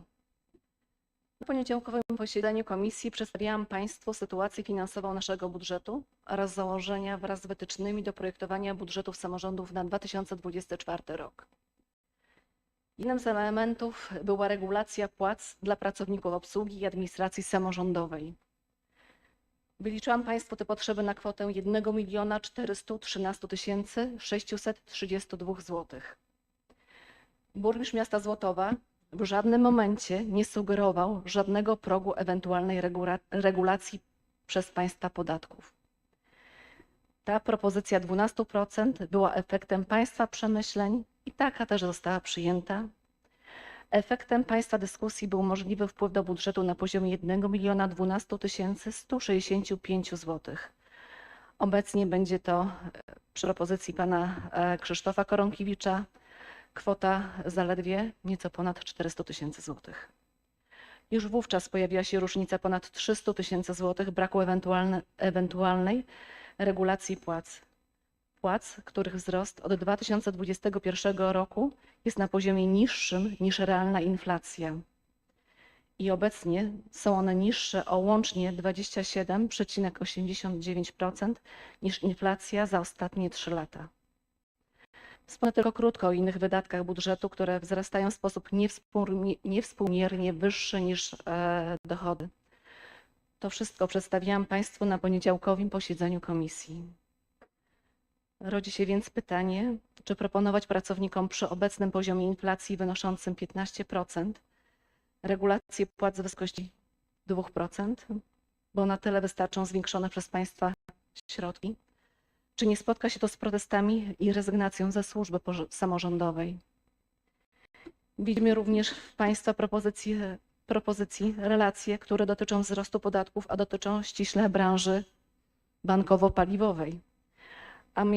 A mianowicie proponowanie przez Państwa, pana Krzysztofa Kronkiewicza, w tym zakresie wzrostu w wysokości 5%. W paragrafie 1 punkt 2 litera C w stosunku do proponowanego wzrostu o 9% dla osób fizycznych, w większości naszych mieszkańców. Mam nadzieję, że moje krótkie wystąpienie będzie przyczynkiem do szerszej dyskusji. Dziękuję za uwagę. Dziękuję Pani Skarbnik. Poproszę jeszcze o pozostanie, bo tutaj było pytanie, będzie pytanie ze strony pana radnego Łukasza Piesika. Proszę. Najpierw pozwolę się odnieść tu do wypowiedzi pana Krzysztofa Koronkiewicza, bo ja rzeczywiście panią skarbnik chciałem poprosić, bo ja tutaj od tego nie jestem specjalistą, żeby się wypowiadać na temat, w jaki sposób rzeczywiście powinna być skonstruowana a nie inna cyfra procentowo, jeśli chodzi o tą podwyżkę. Jak pani skarbnik sama podkreśliła, efekt przemyśleń radnych, czyli to była propozycja radnych, 12%, tak? Taka była opinia i wypracowane zdanie Państwa radnych na poniedziałkowym wspólnym posiedzeniu komisji. Więc teraz pytanie, skąd się wzięły te procenty, ale najpierw chciałbym jeszcze, bo to już wiemy, że bardzo często to zabarwienie tej wypowiedzi na końcu ma właśnie taki, w mojej ocenie oczywiście, populistyczny efekt, że oczywiście wszystko jest niszczone w mieście, nic się nie rozwija, przedsiębiorcy mają mieć podwyżkę, a te pieniądze nie wiadomo gdzie idą. 34 miliony inwestycji ostatni rok, 51 inwestycji, z czego jeszcze 9 do zrealizowania. Ja nie wiem, czy tutaj cokolwiek więcej, bo tak krzyknąć i opluć i po prostu ocenić jest bardzo łatwo, ale może rzeczywiście argumenty, no bo jak pan, panie Koronkiewicz, obali to, że te inwestycje są realizowane. Ja wiem, że chodzi o to, żeby część nie była, czego dowodem była ostatnia sesja nadzwyczajna, żeby po prostu opinię publiczną wprowadzić w błąd. Także podkreślam, 9 jest do zrobienia, tutaj z pana Romka popytywałem, bo 51 łącznie i 34 miliony, jeśli chodzi o inwestycje łącznie z środkami norweskimi. Oczywiście dokładamy też do nich.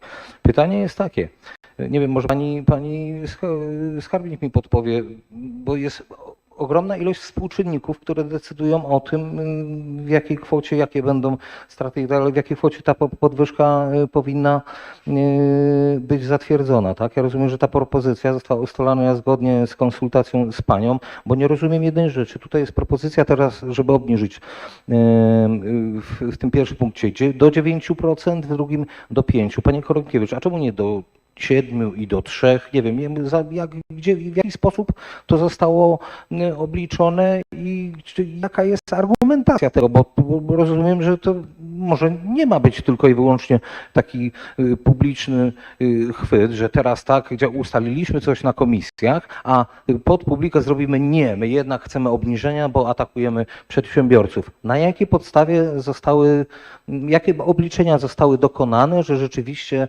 akurat takie cyfry padają 9% i 5%, a nie na przykład 7,3 albo 6,2, skoro ustalone było przedtem, że 12%. Dziękuję. Czy ktoś, pan radny Henryk Gola chciałby zabrać głos? Tak, proszę. Panie Przewodniczący, Szanowni Państwo, poniedziałek było forum dyskusyjne w tej kwestii. Przed dyskusją pani skarbnik przedłożyła propozycję w postaci slajdów, czy jakby to tam nazwać, szczegółowo od A do Z. Po dyskusji podjęliśmy decyzję, był przestrzał 10-12, 10-12, więc po głosowaniu wyszło, że wszyscy obecni przegłosowali w 12%. Przepraszam, jedna osoba się wstrzymała bądź była przeciw. Czy wstrzymała się? No to powiedzmy, że tylko ta jedna osoba, no to czyli ta propozycja po prostu przeszła. Ja rozumiem, że może być duża troska o przedsiębiorców, sprzedawców, wszystkich po kolei. Tylko proszę Państwa, czy nas ktoś pyta, jak idziemy do sklepu, dlaczego cukier kosztował 59, a kosztuje 6,99? Proszę? No najprawdopodobniej, że może być. Nikt się nie pyta o nasze pieniądze. Wobec tego i usługi, konsumpcja w usługach i w towarach, no to ona uderza kogo uderza? No nas uderza. Czy gdziekolwiek pójdę u mechanika zrobić cokolwiek za 20 zł, za 30? Nie ma takiej opcji. Tak, no to tak to wygląda. Ja rozumiem, że był ten okres, gdzie naprawdę dbaliśmy o to wtedy, kiedy kondycja miasta była bardzo wysoka, bo ona taka była i w związku z tym sam byłem przeciwny temu, żeby podwyższać jakiekolwiek podatki. Były takie przerwy 2- czy 3-letnie, gdzie była stagnacja w podatkach. Dzisiaj po tych zawirowaniach i covidowych, i gospodarczych i z tego, co nie wiemy, co rząd w zasadzie do końca, czy rząd mówi do końca prawdę, bo ja nie wiem, na przykład spytam kolegę Krzysztofa, inflacja na poziomie 6%, to chyba może, to tylko mówię, taką inflację może zapowiedzieć tylko i wyłącznie pan prezes Glapiński.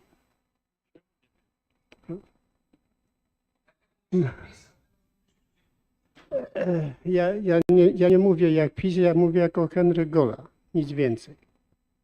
Dziękuję. Szanowni Państwo, trzeba przede wszystkim doprecyzować nasze spotkanie komisji w poniedziałek, ponieważ tam oczywiście toczyła się dyskusja na temat wysokości stałych podatków, natomiast ta dyskusja toczyła się nawet nie przy połowie składu Rady Miejskiej. Tam nie było 8 osób nawet przy tej dyskusji, więc to jest argument, dlaczego dzisiaj też możemy, bo to nie jest tak, że my sobie ustaliliśmy jakieś stawki i nagle dzień po dniu zmieniamy. Nie, w poniedziałek była zupełnie inny skład Rady Miejskiej na komisjach i dzisiaj też jest zupełnie inny skład Rady Miejskiej. Chciałby głos zabrać pan mecenas. Zapraszam.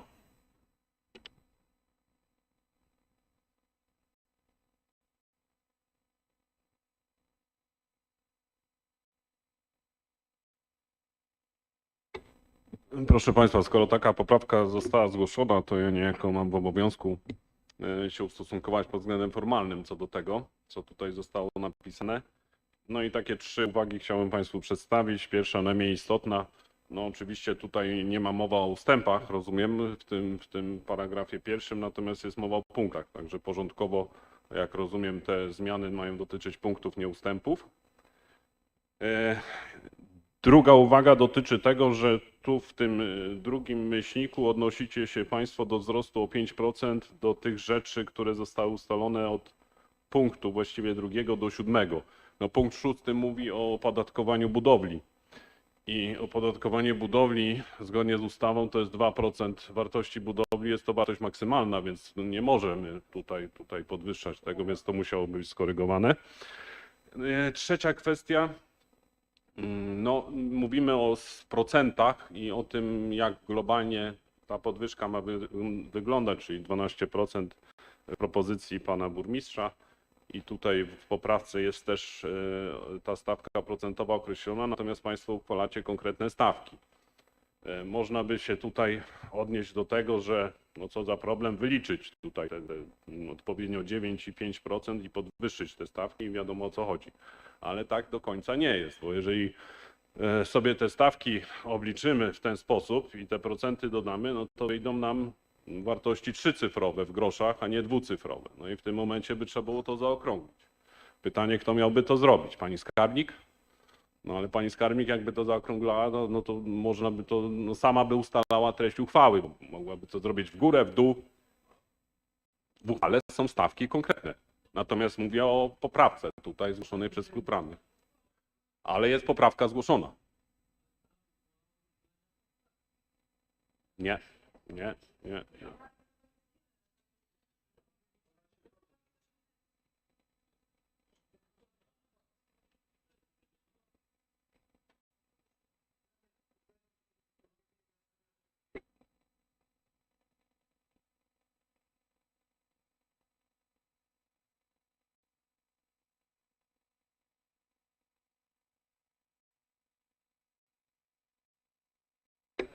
Jeszcze raz bym albo postulował, aby te stawki obliczyć, no i według Państwa propozycji wskazać, no bo no można powiedzieć, że to jest grosz w danym momencie, ale w skali globalnej, no to już są pewnie setki albo tysiące złotych. I tutaj niejako, no ja zawsze apeluję, żeby te poprawki były konkretne i nie sugerowały, że tutaj ktoś jeszcze miałby dookreślić to, co Państwo proponują, więc no ja sugeruję jednak, żeby i zalecam, żeby te stawki albo obliczyć konkretne, albo w ostateczności wskazać, że no, sposób zaokrąglania tych stawek, że to idzie w dół lub w górę i w tym momencie no, nie ma tutaj... Tak? To może pani skarbnik, bo... To w takim momencie no, zalecałbym, żeby tu się nie spotkało to z reakcją Regionalnej Izby Obrachunkowej, że pani skarbnik ustalała te stawki, aby jednak to obliczyć podczas przerwy. Tak? No nie jest to skomplikowane obliczenie, myślę, że to po prostu jest do zrobienia. Dziękuję bardzo za ten głos. Czy jeszcze ktoś z Państwa chciałby zabrać głos? Aha, pan radny Stanisław Wojtuń, proszę. Szanowni Państwo, no właśnie szkoda, że nie było wszystkich radnych na tym spotkaniu w poniedziałek, bo pani skarbnik no, uświadomiła pewną ważną rzecz. Chyba po raz pierwszy w przyszłym roku wydatki bieżące nie będą pokryte z dochodów bieżących. To się chyba zdarza pierwszy raz i prawdopodobnie to się powtórzy w roku następnym. No, z czego to wynika? No, też oczywiście wzrost wynagrodzeń, ale również bardzo duży wzrost kosztów energii. Przede wszystkim prawdopodobnie w przyszłym roku znikną wszystkie tarcze, więc ten wzrost będzie jeszcze większy. Dokładamy do oświaty coraz więcej. To też z dochodów bieżących. Propozycja tutaj klubu to jest 800 tysięcy mniej w dochodach, w zwiększeniu dochodów z podatków, bo tak naprawdę miasto ma niewiele możliwości do tego, aby zwiększyć swoje dochody. Tak, to jedynie są podatki. Jak się okazuje, też się wczoraj dowiedzieliśmy, ja nie wiedziałem, że teraz te dochody z podatku PIT i nie wiem, czy CIT też to są po prostu przyznawane nie wiadomo według jakiego wskaźnika przez rząd. Więc no, musimy sobie poradzić w jakiś sposób sami. Naprawdę ten wzrost 12% według mnie większość radnych, czy wszyscy radni, którzy byli na tym spotkaniu, on się znalazł z dużym zrozumieniem. No, wszyscy chcielibyśmy płacić jak najmniej. To jest oczywiste, przedsiębiorcy również, ale naprawdę proszę mi wierzyć, w kosztach działalności przedsiębiorców ten podatek od nieruchomości to jest czasami promil, kilka promili, może procent. No to nie są duże koszty. Natomiast jak widać łącznie to jest 800 tysięcy złotych dla miasta. Jeżeli tych 800 tysięcy złotych nie będzie, miasto będzie musiało zaciągnąć kredyt, bo to nie jest koszt jakiejś tam inwestycji, gdzie możemy z inwestycji zrezygnować, to musimy pokryć te koszty bieżące. A obsługa kredytu to są dodatkowe koszty, więc tak naprawdę nie 800 tysięcy mniej, ale na przykład 850 tysięcy mniej będzie. Proszę wziąć to pod uwagę. Naprawdę uważam, że to mieszkańcy naszego miasta, przedsiębiorcy taki wzrost podatków nie odczują. Dziękuję. Dziękuję. Pani Sarnik, proszę. Ja chciałam, panie przewodniczący, szanowni państwo radni, odnieść się do słów pana radnego Wojtunia. Ten deficyt operacyjny nie pojawi się w następnym roku. On już jest od stycznia tego roku i nie wynika z jakichś naszych tutaj czynników. Po prostu mamy takie realia, że inflacja wystrzeliła w górę, cena energii jest jaka jest, mamy więcej w planie o 66% w stosunku do roku ubiegłego. W tym roku dołożyliśmy już do energii elektrycznej 2 miliony, do dodatków mieszkaniowych i usług opiekuńczych 700 000 złotych. To są wydatki bieżące i cała reszta jeszcze innych wydatków, które niestety rzutują na to, że mamy wydatki bieżące wyższe niż dochody bieżące. Na 31 sierpnia ten deficyt wynosił 4 887 000 złotych i nawet wpływ subwencji od ministra, tej jednorazowej, niestety nie pokrył tego deficytu i nadal mamy go w wysokości 1 100 000 złotych.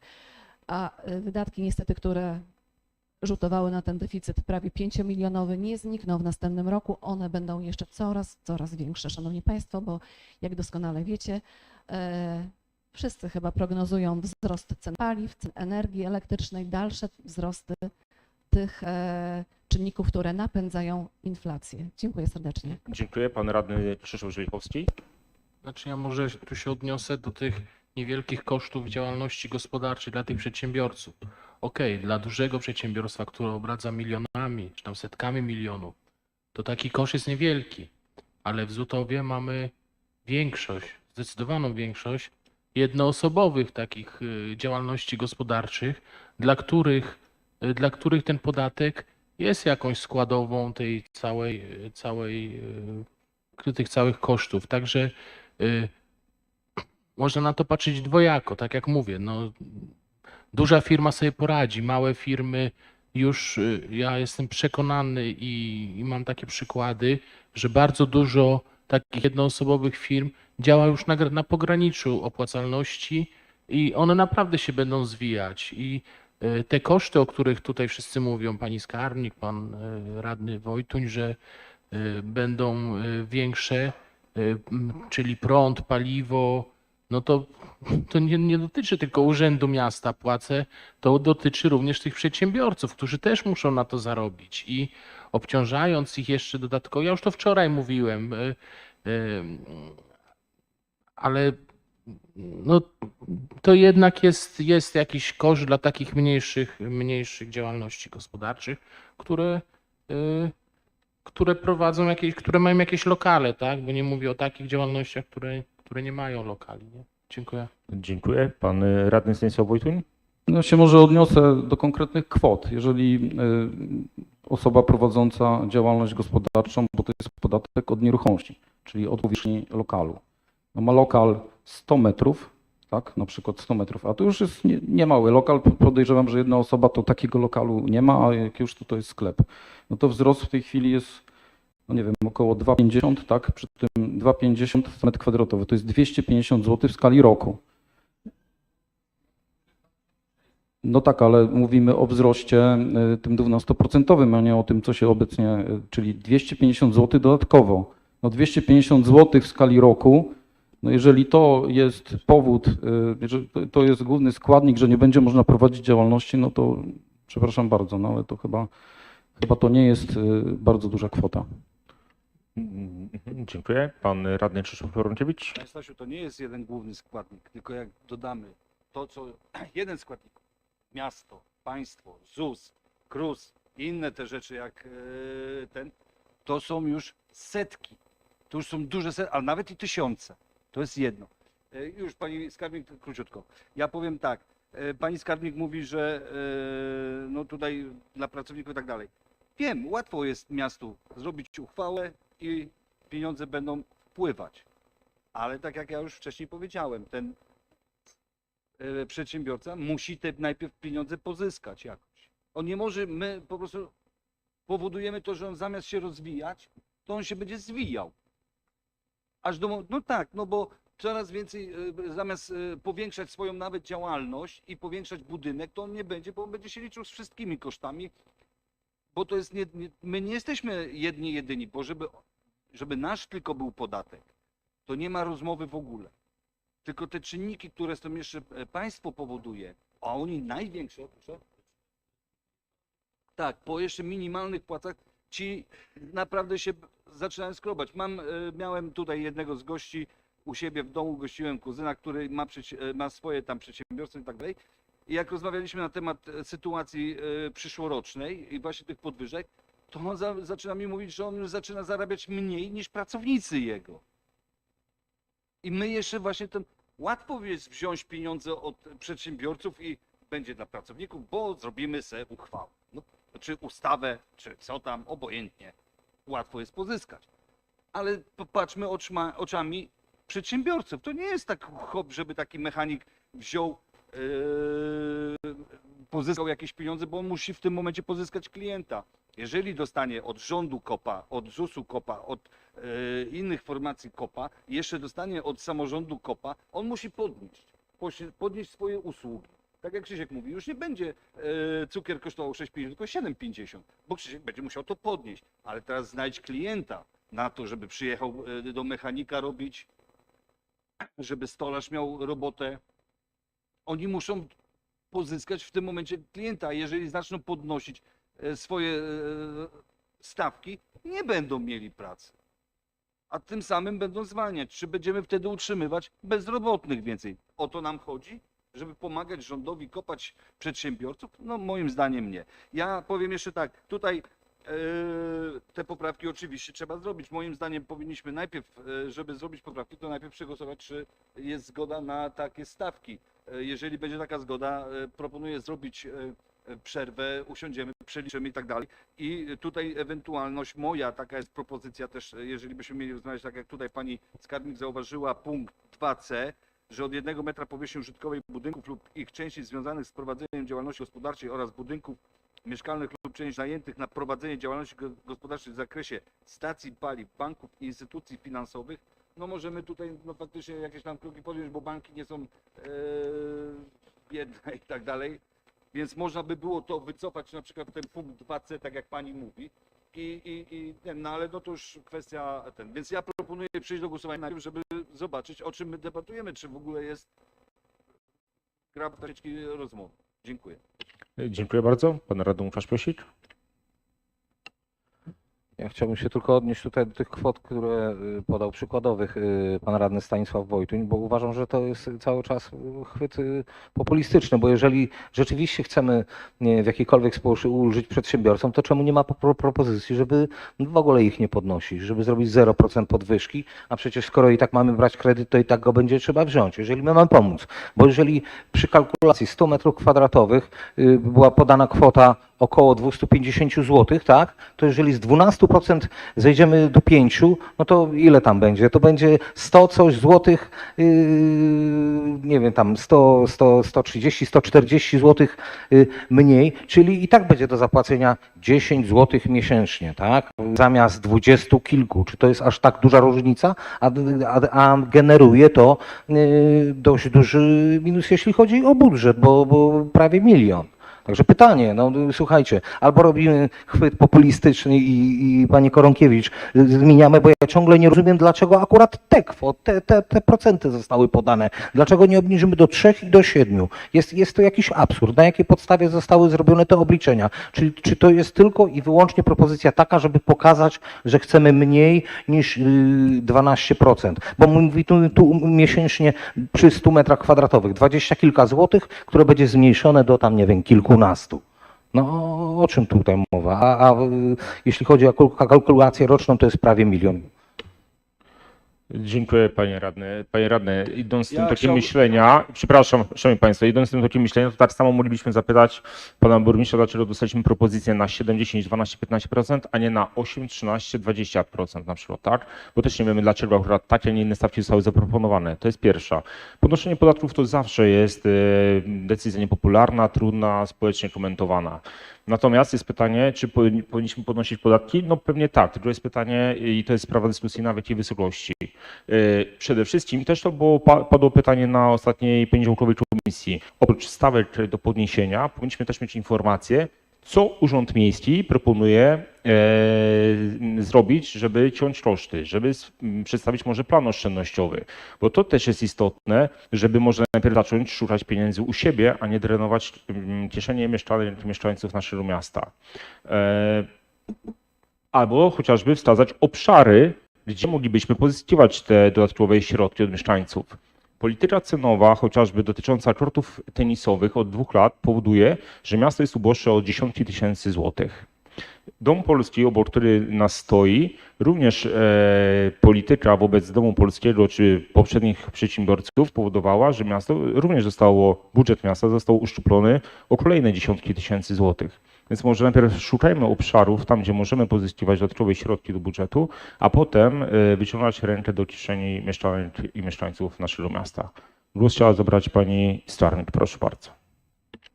Panie Przewodniczący, Wysoka Rado. Szanuję niezmiernie przedsiębiorców, ich bardzo ciężką pracę, zwłaszcza w tych czasach. Szanuję pracowników, których zatrudniają, ale chciałabym przypomnieć pewien rys historyczny. 2020 rok, mamy rok pandemii. Czy w tym roku nastąpiło podwyższenie podatków w gminie Miasto Złotów? Nie, wspieramy przedsiębiorców. 2021 rok, mamy kolejny rok pandemii. Podnosimy podatki? Nie, wspieramy przedsiębiorców. 2022 rok, podwyższymy podatki, tak. 20% inflacja, podwyższamy o 10% na podwyżki dla pracowników. Sytuacja obecnie. Pracownicy w podległych nam jednostkach, porównując ich wynagrodzenie do inflacji, otrzymali regulacje płac niższe o 30%. I może to na tym zakończę. Dziękuję serdecznie. Od Państwa przemyślenia. Pracownicy w przedsiębiorstwach, pracownicy w podległych nam jednostkach. Dziękuję serdecznie. Dziękuję. Pan radny Krzysztof Koronkiewicz. Ja tutaj tylko chciałbym dwie rzeczy poruszyć. Pierwszą to tutaj odpowiedź dla pana Piosika. Nie będę tłumaczył, dlaczego w naszym klubie i jakie dyskusje były i jakie propozycje, bo to będzie za ciężkie, żeby pan to zrozumiał. To jest pierwsza rzecz. Druga rzecz, tutaj już mnie trochę wyprzedził pan przewodniczący, mówiąc o tym właśnie, że tracimy pieniądze na, tak jak Dom Polski, korty, basen i tak dalej, ale też jeszcze powinien pan przewodniczący dodać, że dzieje się naprawdę bardzo dobrze w naszym mieście, jeżeli potrafią w SAS-ie mieć potężne nagrody, bo to co musimy też powiedzieć i przypomnieć, bo to są z pieniędzy właśnie podatników, przedsiębiorców i innych rzeczy. Przypomnijmy sobie też również, to już nie odnosi się tutaj do pani skarbnik ani do pana burmistrza, bo to były te wcześniejsze lata, ale nie tak dalekie, żeby ich nie pamiętać i żeby ich nie wiedzieć, ale przypomnijmy sobie na lewo, prawo rozdawanie pieniędzy pana burmistrza na nagrody dla pani skarbnik, nie pani akurat, przepraszam, tu chodzi nie o panią, ale poprzedniczkę, panią zastępczynię, jakie dostawała nagrody, jakie dostawała dodatki, jedna i druga pani, na lewo i prawo, co niektórzy też pracownicy, którzy przychylni są panu burmistrzowi, jakie dostawali nagrody i o tym nie zapominajmy. Więc jakieś te pieniądze są, bo jeżeli faktycznie mówimy o jakichś oszczędnościach, no to powinniśmy zacząć chyba od tego budynku, a przede wszystkim z SAS-u, bo tam to już potężne pieniądze.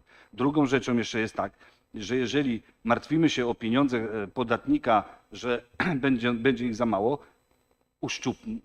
ile zostało rozwinięty tutaj tych stanowisk pracy, które ja nie do końca jestem pewien, czy one tak naprawdę są słuszne i potrzebne.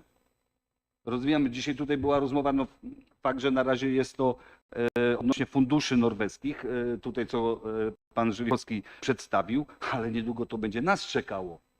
Czy to one są faktycznie aż takie bardzo ważne? A pieniądze będziemy tracić. To przedsiębiorcy na to mają tracić, na nagrody pana burmistrza, który rozdaje i jakieś tam wymyślne rzeczy? Moim zdaniem nie. Dziękuję. Dziękuję bardzo. Pan Łukasz Piosik jeszcze chciałby zabrać głos? Ja wiem, panie Koronkiewicz, że pan by chciał mówić, że pozbawić mnie teraz głosu, ale no odniosę, no będę, nie gadał co chcę, tylko będę kontynuował swoją wypowiedź. Do tego, że nie zrozumiem pewnie, co u państwa na komisji było. No, jeśli pan zabierał głos, to bardzo prawdopodobne, bo często jednak nie rozumiem kontekstu i logiki, ale to sobie pozostawię. Panie Koronkiewicz, bardzo łatwo jest tam opluwać pracę kogoś, wynagrodzenia tych pracowników. Bardzo często pan to udowadniał. Nie będę się odnosił do tego, nie wiem, jakie wynagrodzenie miał poprzedni burmistrz, jak odchodził, jak został wynagrodzony i tak dalej, bo uważam, że za pracę należy się to wynagrodzenie i chyba na komisjach odpowiednio pani skarbnik argumentowała. Ja chciałem przedtem prosić, ale już nie chcę przedłużać, żeby właśnie opinia publiczna mogła usłyszeć tej całej argumentacji, tych wszystkich składowych i tak dalej. Myślę, że powinna, bo to cały czas tutaj są argumenty takie właśnie populistyczne, obniżmy, a nie ma rzeczywiście tego, co pani skarbnik mówiła na komisji, ale oszczędzimy ten czas. Panie Koronkiewicz, może dietę obniżymy o 80%. Co pan na to? Ja jestem za. Dziękuję. Tak, bardzo proszę pana radnego Ja Krzysztofa ostatnie słowo, bo nie Koronkiewicz. ma tutaj z panem Piosikiem co rozmawiać, ja tylko chciałbym, żeby on troszeczkę zrozumiał, co mówię. Ja nie mówię o pensji poprzedników, burmistrzów czy zastępcy, tylko o nagrodach. Wie pan, co to jest nagroda? Chyba nie, przykro mi, ale no trudno. Wytłumaczę panu, to jest coś poza płacą. I nawet RIO przecież przedstawiło fakt, że było to źle zrobione. RIO, to nie ja, nie inny radny, tylko pan tego nie zrozumie, więc kurczę, nie wiem, czy to jest warto tłumaczyć, ale spróbuję. Regionalna Izba Obrachunkowa zwróciła uwagę na to, że było to niezgodne. Były to bardzo duże pieniądze, bo to nie uważam, że małe. I to były nagrody, dodatki i ciągłość ich była non-stop przez długi okres. I uważam właśnie, że te pieniądze właśnie zostały dla mnie wyrzucone w błoto. A informacje, czy 80%, czy ten nasz klub tak postanowił, ja nie będę z panem dyskutował na ten temat. A niech pan trochę tutaj też rozumie. Dziękuję. Ja prosiłbym jako wnioskodawca, żebyśmy przeszli do najpierw przegłosowania, a później przerwy. Dziękuję. Dziękuję. I pan radny Łukasz Piosik. Ja sobie nie przypominam, bo pan przytoczył tutaj panią byłą skarbnik. Nie przypominam sobie, żeby cokolwiek odnośnie wynagrodzeń, chyba że się mylę, pani skarbnik i tam nagród było kwestionowane, tak? Wiem, że coś tam było odnośnie pani burmistrz. Myślę, że samą odpowiedzią jest stan finansów miasta i to, w jaki sposób była skarbnik prowadziła to wszystko, wielokrotnie obrażana przez państwa, także to pozostawię. Ja cały czas mówię, że proponuję, może skoro nie chcemy przedsiębiorcom zabierać, spora kwota będzie, jeżeli obniżymy diety, nawet o 90%. Nie mam nic przeciwko, panie Koronkiewicz. Czemu pan na to pytanie odpowie? A to, że pan nie będzie mi tłumaczył, co pan robi u siebie w klubie, nie będzie mi pani Moreniolo mówiła, kiedy ja mam skończyć rozmowę. Dziękuję bardzo. Tylko chciałbym dokończyć, panie przewodniczący. No, proszę. Oczywiście, że to państwa sprawa. Państwo przedstawiają taką propozycję, no i będziemy głosować i tyle. Dziękuję. Dziękuję bardzo. I pan radny Maciej Zając, proszę. Szanowni Państwo, myślę, że tutaj emocje nie są wskazane przy podejmowaniu tak istotnych decyzji jak obciążenie czy też nieobciążenie mieszkańców podatkami, w tym przedsiębiorców. Ja powiem tak, ja mogę powiedzieć za siebie, nie wiem na jakiej podstawie klub, który zaprezentował niniejszy wniosek, wyliczył to. Pewnie sobie jakoś to sobie tam uzgodnili i chwała im za to. Natomiast mnie osobiście jako mieszkańcę, jako radnego przekonują argumenty merytoryczne. Jedynym na chwilę obecną fachowcem, który nie przekonuje, ponieważ posiada do tego stosowne wykształcenie, jak również wiedzę merytoryczną i doświadczenie, jest pani skarbnik, wobec czego w tym momencie po to została przez nas powołana uchwałą. Ja jej ufam i taka jest moja decyzja, że będę głosował za tym, co było ustalone. Dziękuję. Dziękuję. Pan radny Stanisław Wojtuń. Ja jeszcze, szanowni państwo, chciałem jeden argument przytoczyć, bo pani skarbnik, no znowu tutaj połowa radnych tego nie widziała, ale pokazała tabelę porównawczą z innymi samorządami, z innymi gminami tutaj sąsiednimi. Na ten moment mamy najniższe podatki, tutaj porównując do sąsiadów, a tamte gminy też się będą borykają się z tymi samymi problemami jak my, czyli nie pokrywają się tam wydatki bieżące z dochodami i z pewnością podniosą te podatki no, prawdopodobnie na wyższym poziomie niż u nas i tam jakoś przedsiębiorcy i mieszkańcy tego nie kwestionują, więc no, myślę, że u nas będzie podobnie. Dziękuję. Dziękuję bardzo. Nie widzę więcej głosów. Zamykam dyskusję i przejdziemy do głosowania nad złożonym wnioskiem.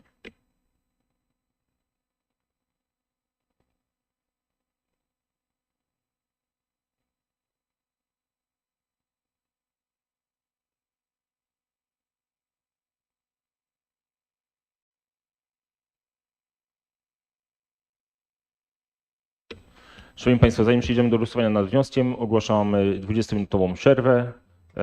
Sprawdzimy jeszcze treść tego wniosku i wrócimy do dyskusji. Bardzo proszę, pan radny Stanisław Wełniak. Nie, panie przewodniczący, no musi być tu jakiś porządek, nie? Są dwa projekty. Albo będą dwa projekty. W związku z tym musi być tu jakiś bo po co mamy tu siedzieć? Ja popieram tu wniosek kolegi Koronkiewicza. Jeżeli nie będzie zgody na ten wniosek, bo to jest wniosek, to nie jest uchwała, nie będzie zgody, Rada nie wyrazi zgody, no to głosujemy uchwałę przygotowaną przez pana burmistrza. Nie?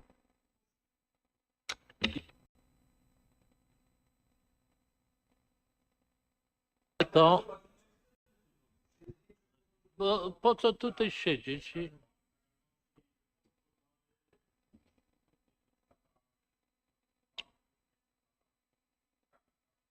No to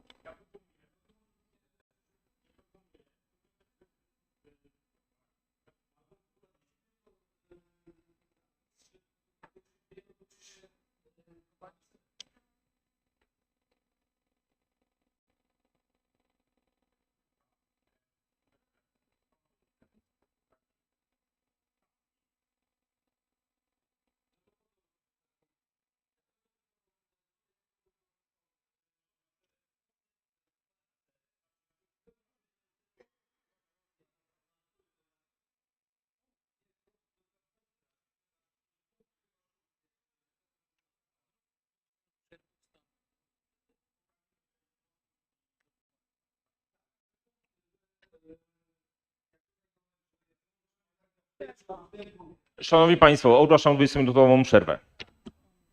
nie ma potrzeby. Wniosek jest wniosek. Wniosek może być zły. Uchwałę będziemy głosować. No. Co? Oczywiście, ale to w uchwale. Poczęstuję się, bo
Szanowni Państwo, proszę o zajęcie miejsc.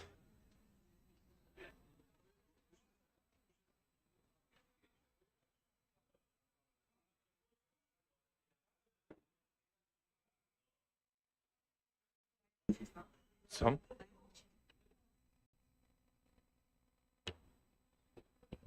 Szanowni Państwo, wznawiam obrady i oddaję głos panu radnemu Krzysztofowi Torunkiewiczowi, proszę. Panie Przewodniczący, Szanowna Rado, chciałem wycofać tamten wniosek poprzedni i wprowadzić nowy. Odczytam, myślę, że każdy z Was dostał. Na podstawie artykułu 24 ust. 7 statusu Gminy Miasta Złotów składam wniosek merytoryczny dotyczący wniosku burmistrza Złotowa o uzupełnienie porządku obrad 67. sesji o punkt dotyczący podjęcia uchwały w sprawie ustalenia wysokości stawek podatku od nieruchomości. Pierwszy. Podwyżkę stawek podatku od nieruchomości w wysokości 12% zaproponowaną przez pana burmistrza Złotowa zawartą w przedmiotowym projekcie uchwały proponuje się zastąpić w następujących propozycjach. Paragraf pierwszy, punkt pierwszy wyżej wymienionego projektu uchwały wzrost o 9% obecnej wysokości stawek podatku od nieruchomości. Paragraf pierwszy w punkcie 2a, 2b, 3, 4, 5 oraz 7, punkt 7 wyżej wymienionego projektu uchwały wzrost o 5% obecnej wysokości stawek podatku od nieruchomości. Paragraf pierwszy w punkcie drugim 2c i 8, 9, 10, 11 wyżej wymienionego projektu uchwały Rada Miejska w Złotowie przychyla się do zaproponowanych stawek w przedmiotowym projekcie uchwały. Uzasadnienie. W dniu 26 września bieżącego roku burmistrz Złotowa przedłożył wniosek o uzupełnienie porządku obrad 67. sesji o punkt dotyczący podjęcia uchwały w sprawie ustalenia wysokości stawek podatku od nieruchomości zakładający podwyżki w wysokości 12%. Z propozycjami burmistrza Złotowa nie zgadza się klub radnych Rady Miasta Połączył Nas Złotów, który składam niniejszy wniosek z konkretnymi poprawkami. Dziękuję. Dziękuję bardzo. Pani Sarmit, proszę. Szanowni Państwo, już wcześniej wyrażałam swoją prośbę, żeby w poprawce było wskazane stawki. Stawka za metr kwadratowy. Konkretnie co do grosza, a nie z niedopowiedzeniami typu 9%, zaokrągleniem do 3 miejsc po przecinku. Poproszę o konkretną stawkę. Dziękuję. Dziękuję. Pan radny? Pani skarbnik będzie przygotowany. Najpierw sprawdzimy, czy po prostu ta propozycja przejdzie i wtedy dopiero zrobimy przerwę i ustalimy. Tak jest. Dziękuję bardzo. Czy ktoś ma jeszcze z Państwa pytania co do treści wniosku pana radnego? Nie widzę. Szanowni Państwo, przechodzimy do głosowania nad wnioskiem pana radnego Krzysztofa Torunkiewicza. Czy muszę jeszcze raz odczytywać ten wniosek? Dziękuję bardzo. Szanowni Państwo, kto jest za wnioskiem radnego Krzysztofa Torunkiewicza, proszę o podniesienie ręki i naciśnięcie przycisku. Kto jest przeciw? Kto się wstrzymał? Dziękuję. Oddali głos wszyscy radni. 10 głosów za, 5 głosów przeciw. Wniosek został przyjęty. I teraz potrzebujemy czas, żeby przygotować te stawki do poprawki do uchwały w sprawie zmian stawek podatków od nieruchomości na 2024 rok. Szanowni Państwo, ogłaszam ponownie 15-minutową przerwę.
Szanowni Państwo, bardzo proszę o zajęcie miejsc.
Szanowni Państwo, wznawiam obrady tej Rady Izbowej. Głos chciałby zabrać przepraszam, pan Krzysztof Żelichowski, proszę.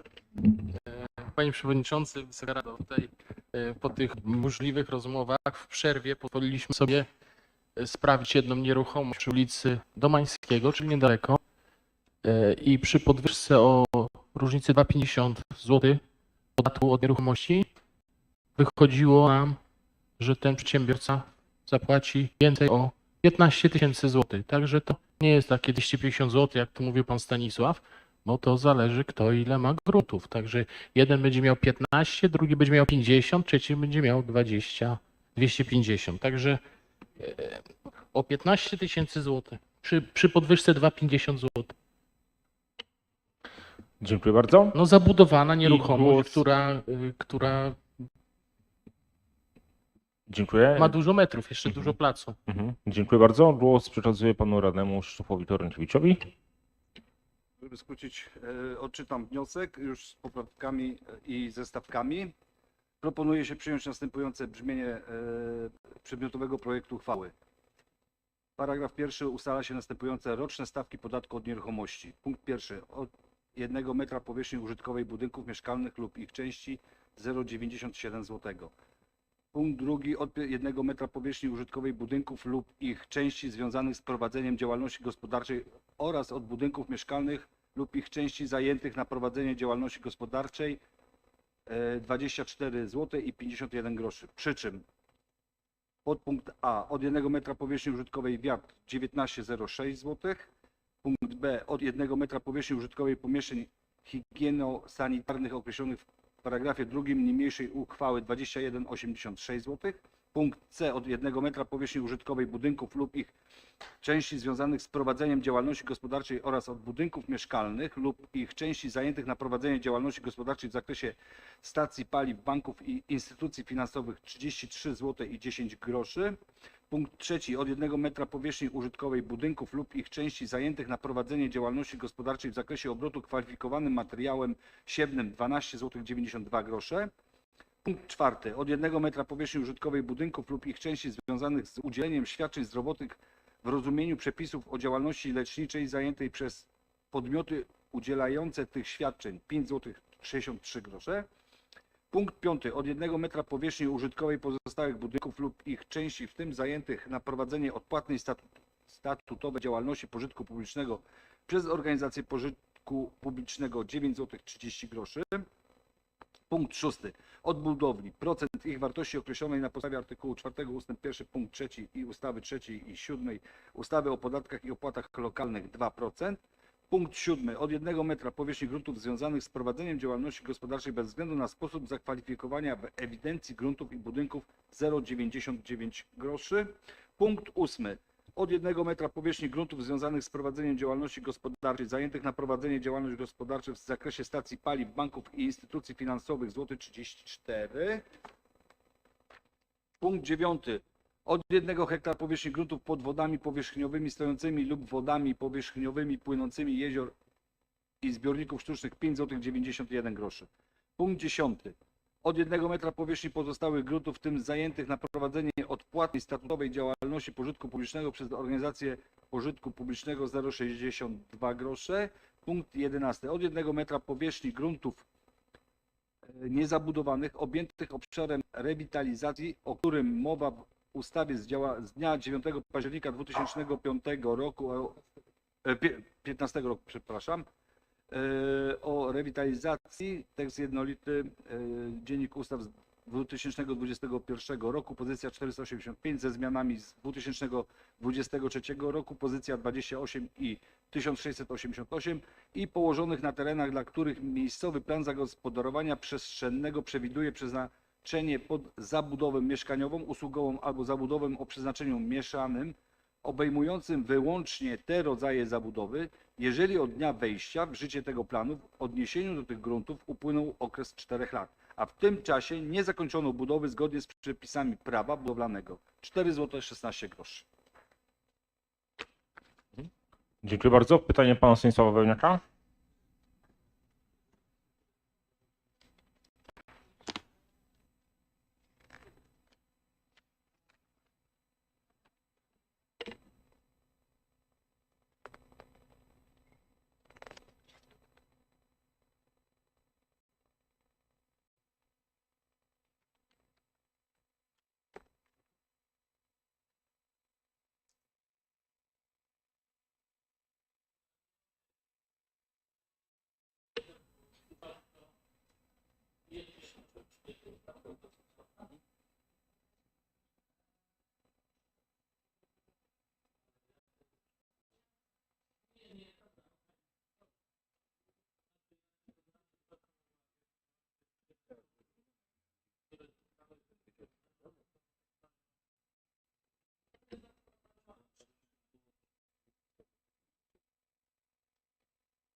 Oj, przepraszam.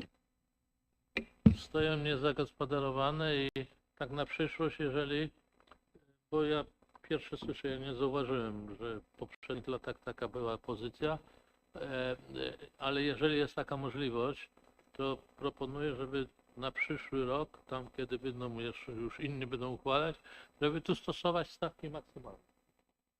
Ponieważ uważam, że to jest niecelowa działalność, ponieważ ktoś tam kupił, żeby ulokować pieniądze, a przecież przeznaczenie tych gruntów jest inne. Mają one być zabudowane, żeby przynosiły dochód. Dobra, dziękuję. Dziękuję. Czy są jeszcze pytania do tego wniosku?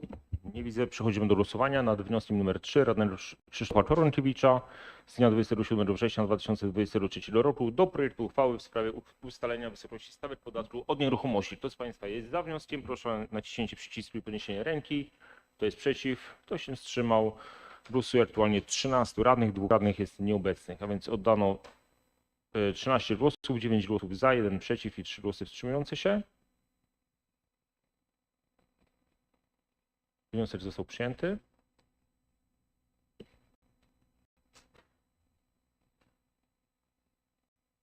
I szanowni Państwo, przechodzimy do podjęcia uchwały w sprawie ustalenia wysokości stawek podatku od nieruchomości wraz z wprowadzonymi zmianami. Kto z Państwa jest za? Proszę o naciśnięcie przycisku i podniesienie ręki. Kto jest przeciw? Kto się wstrzymał?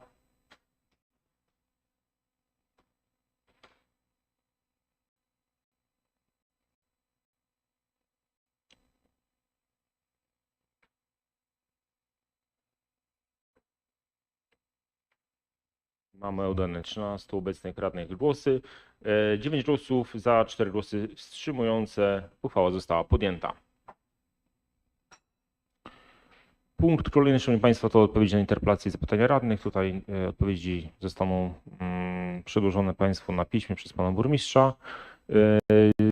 Porządek obrad został wyczerpany. Ja jeszcze, szanowni państwo, serdecznie państwu polecam i mieszkańcom, którzy oglądają naszą transmisję z obrad sesji Rady Miejskiej, głosowanie w budżecie obywatelskim. To głosowanie trwa przez najbliższe 2 dni i 4 godziny do piątku 29 września włącznie. Mamy 4 projekty. Serdecznie polecam i głosujmy, spełnijmy swój obywatelski obowiązek i oddajemy głos na jeden wybrany projekt. Szanowni państwo, porządek obrad został wyczerpany, zatem zamykam 67.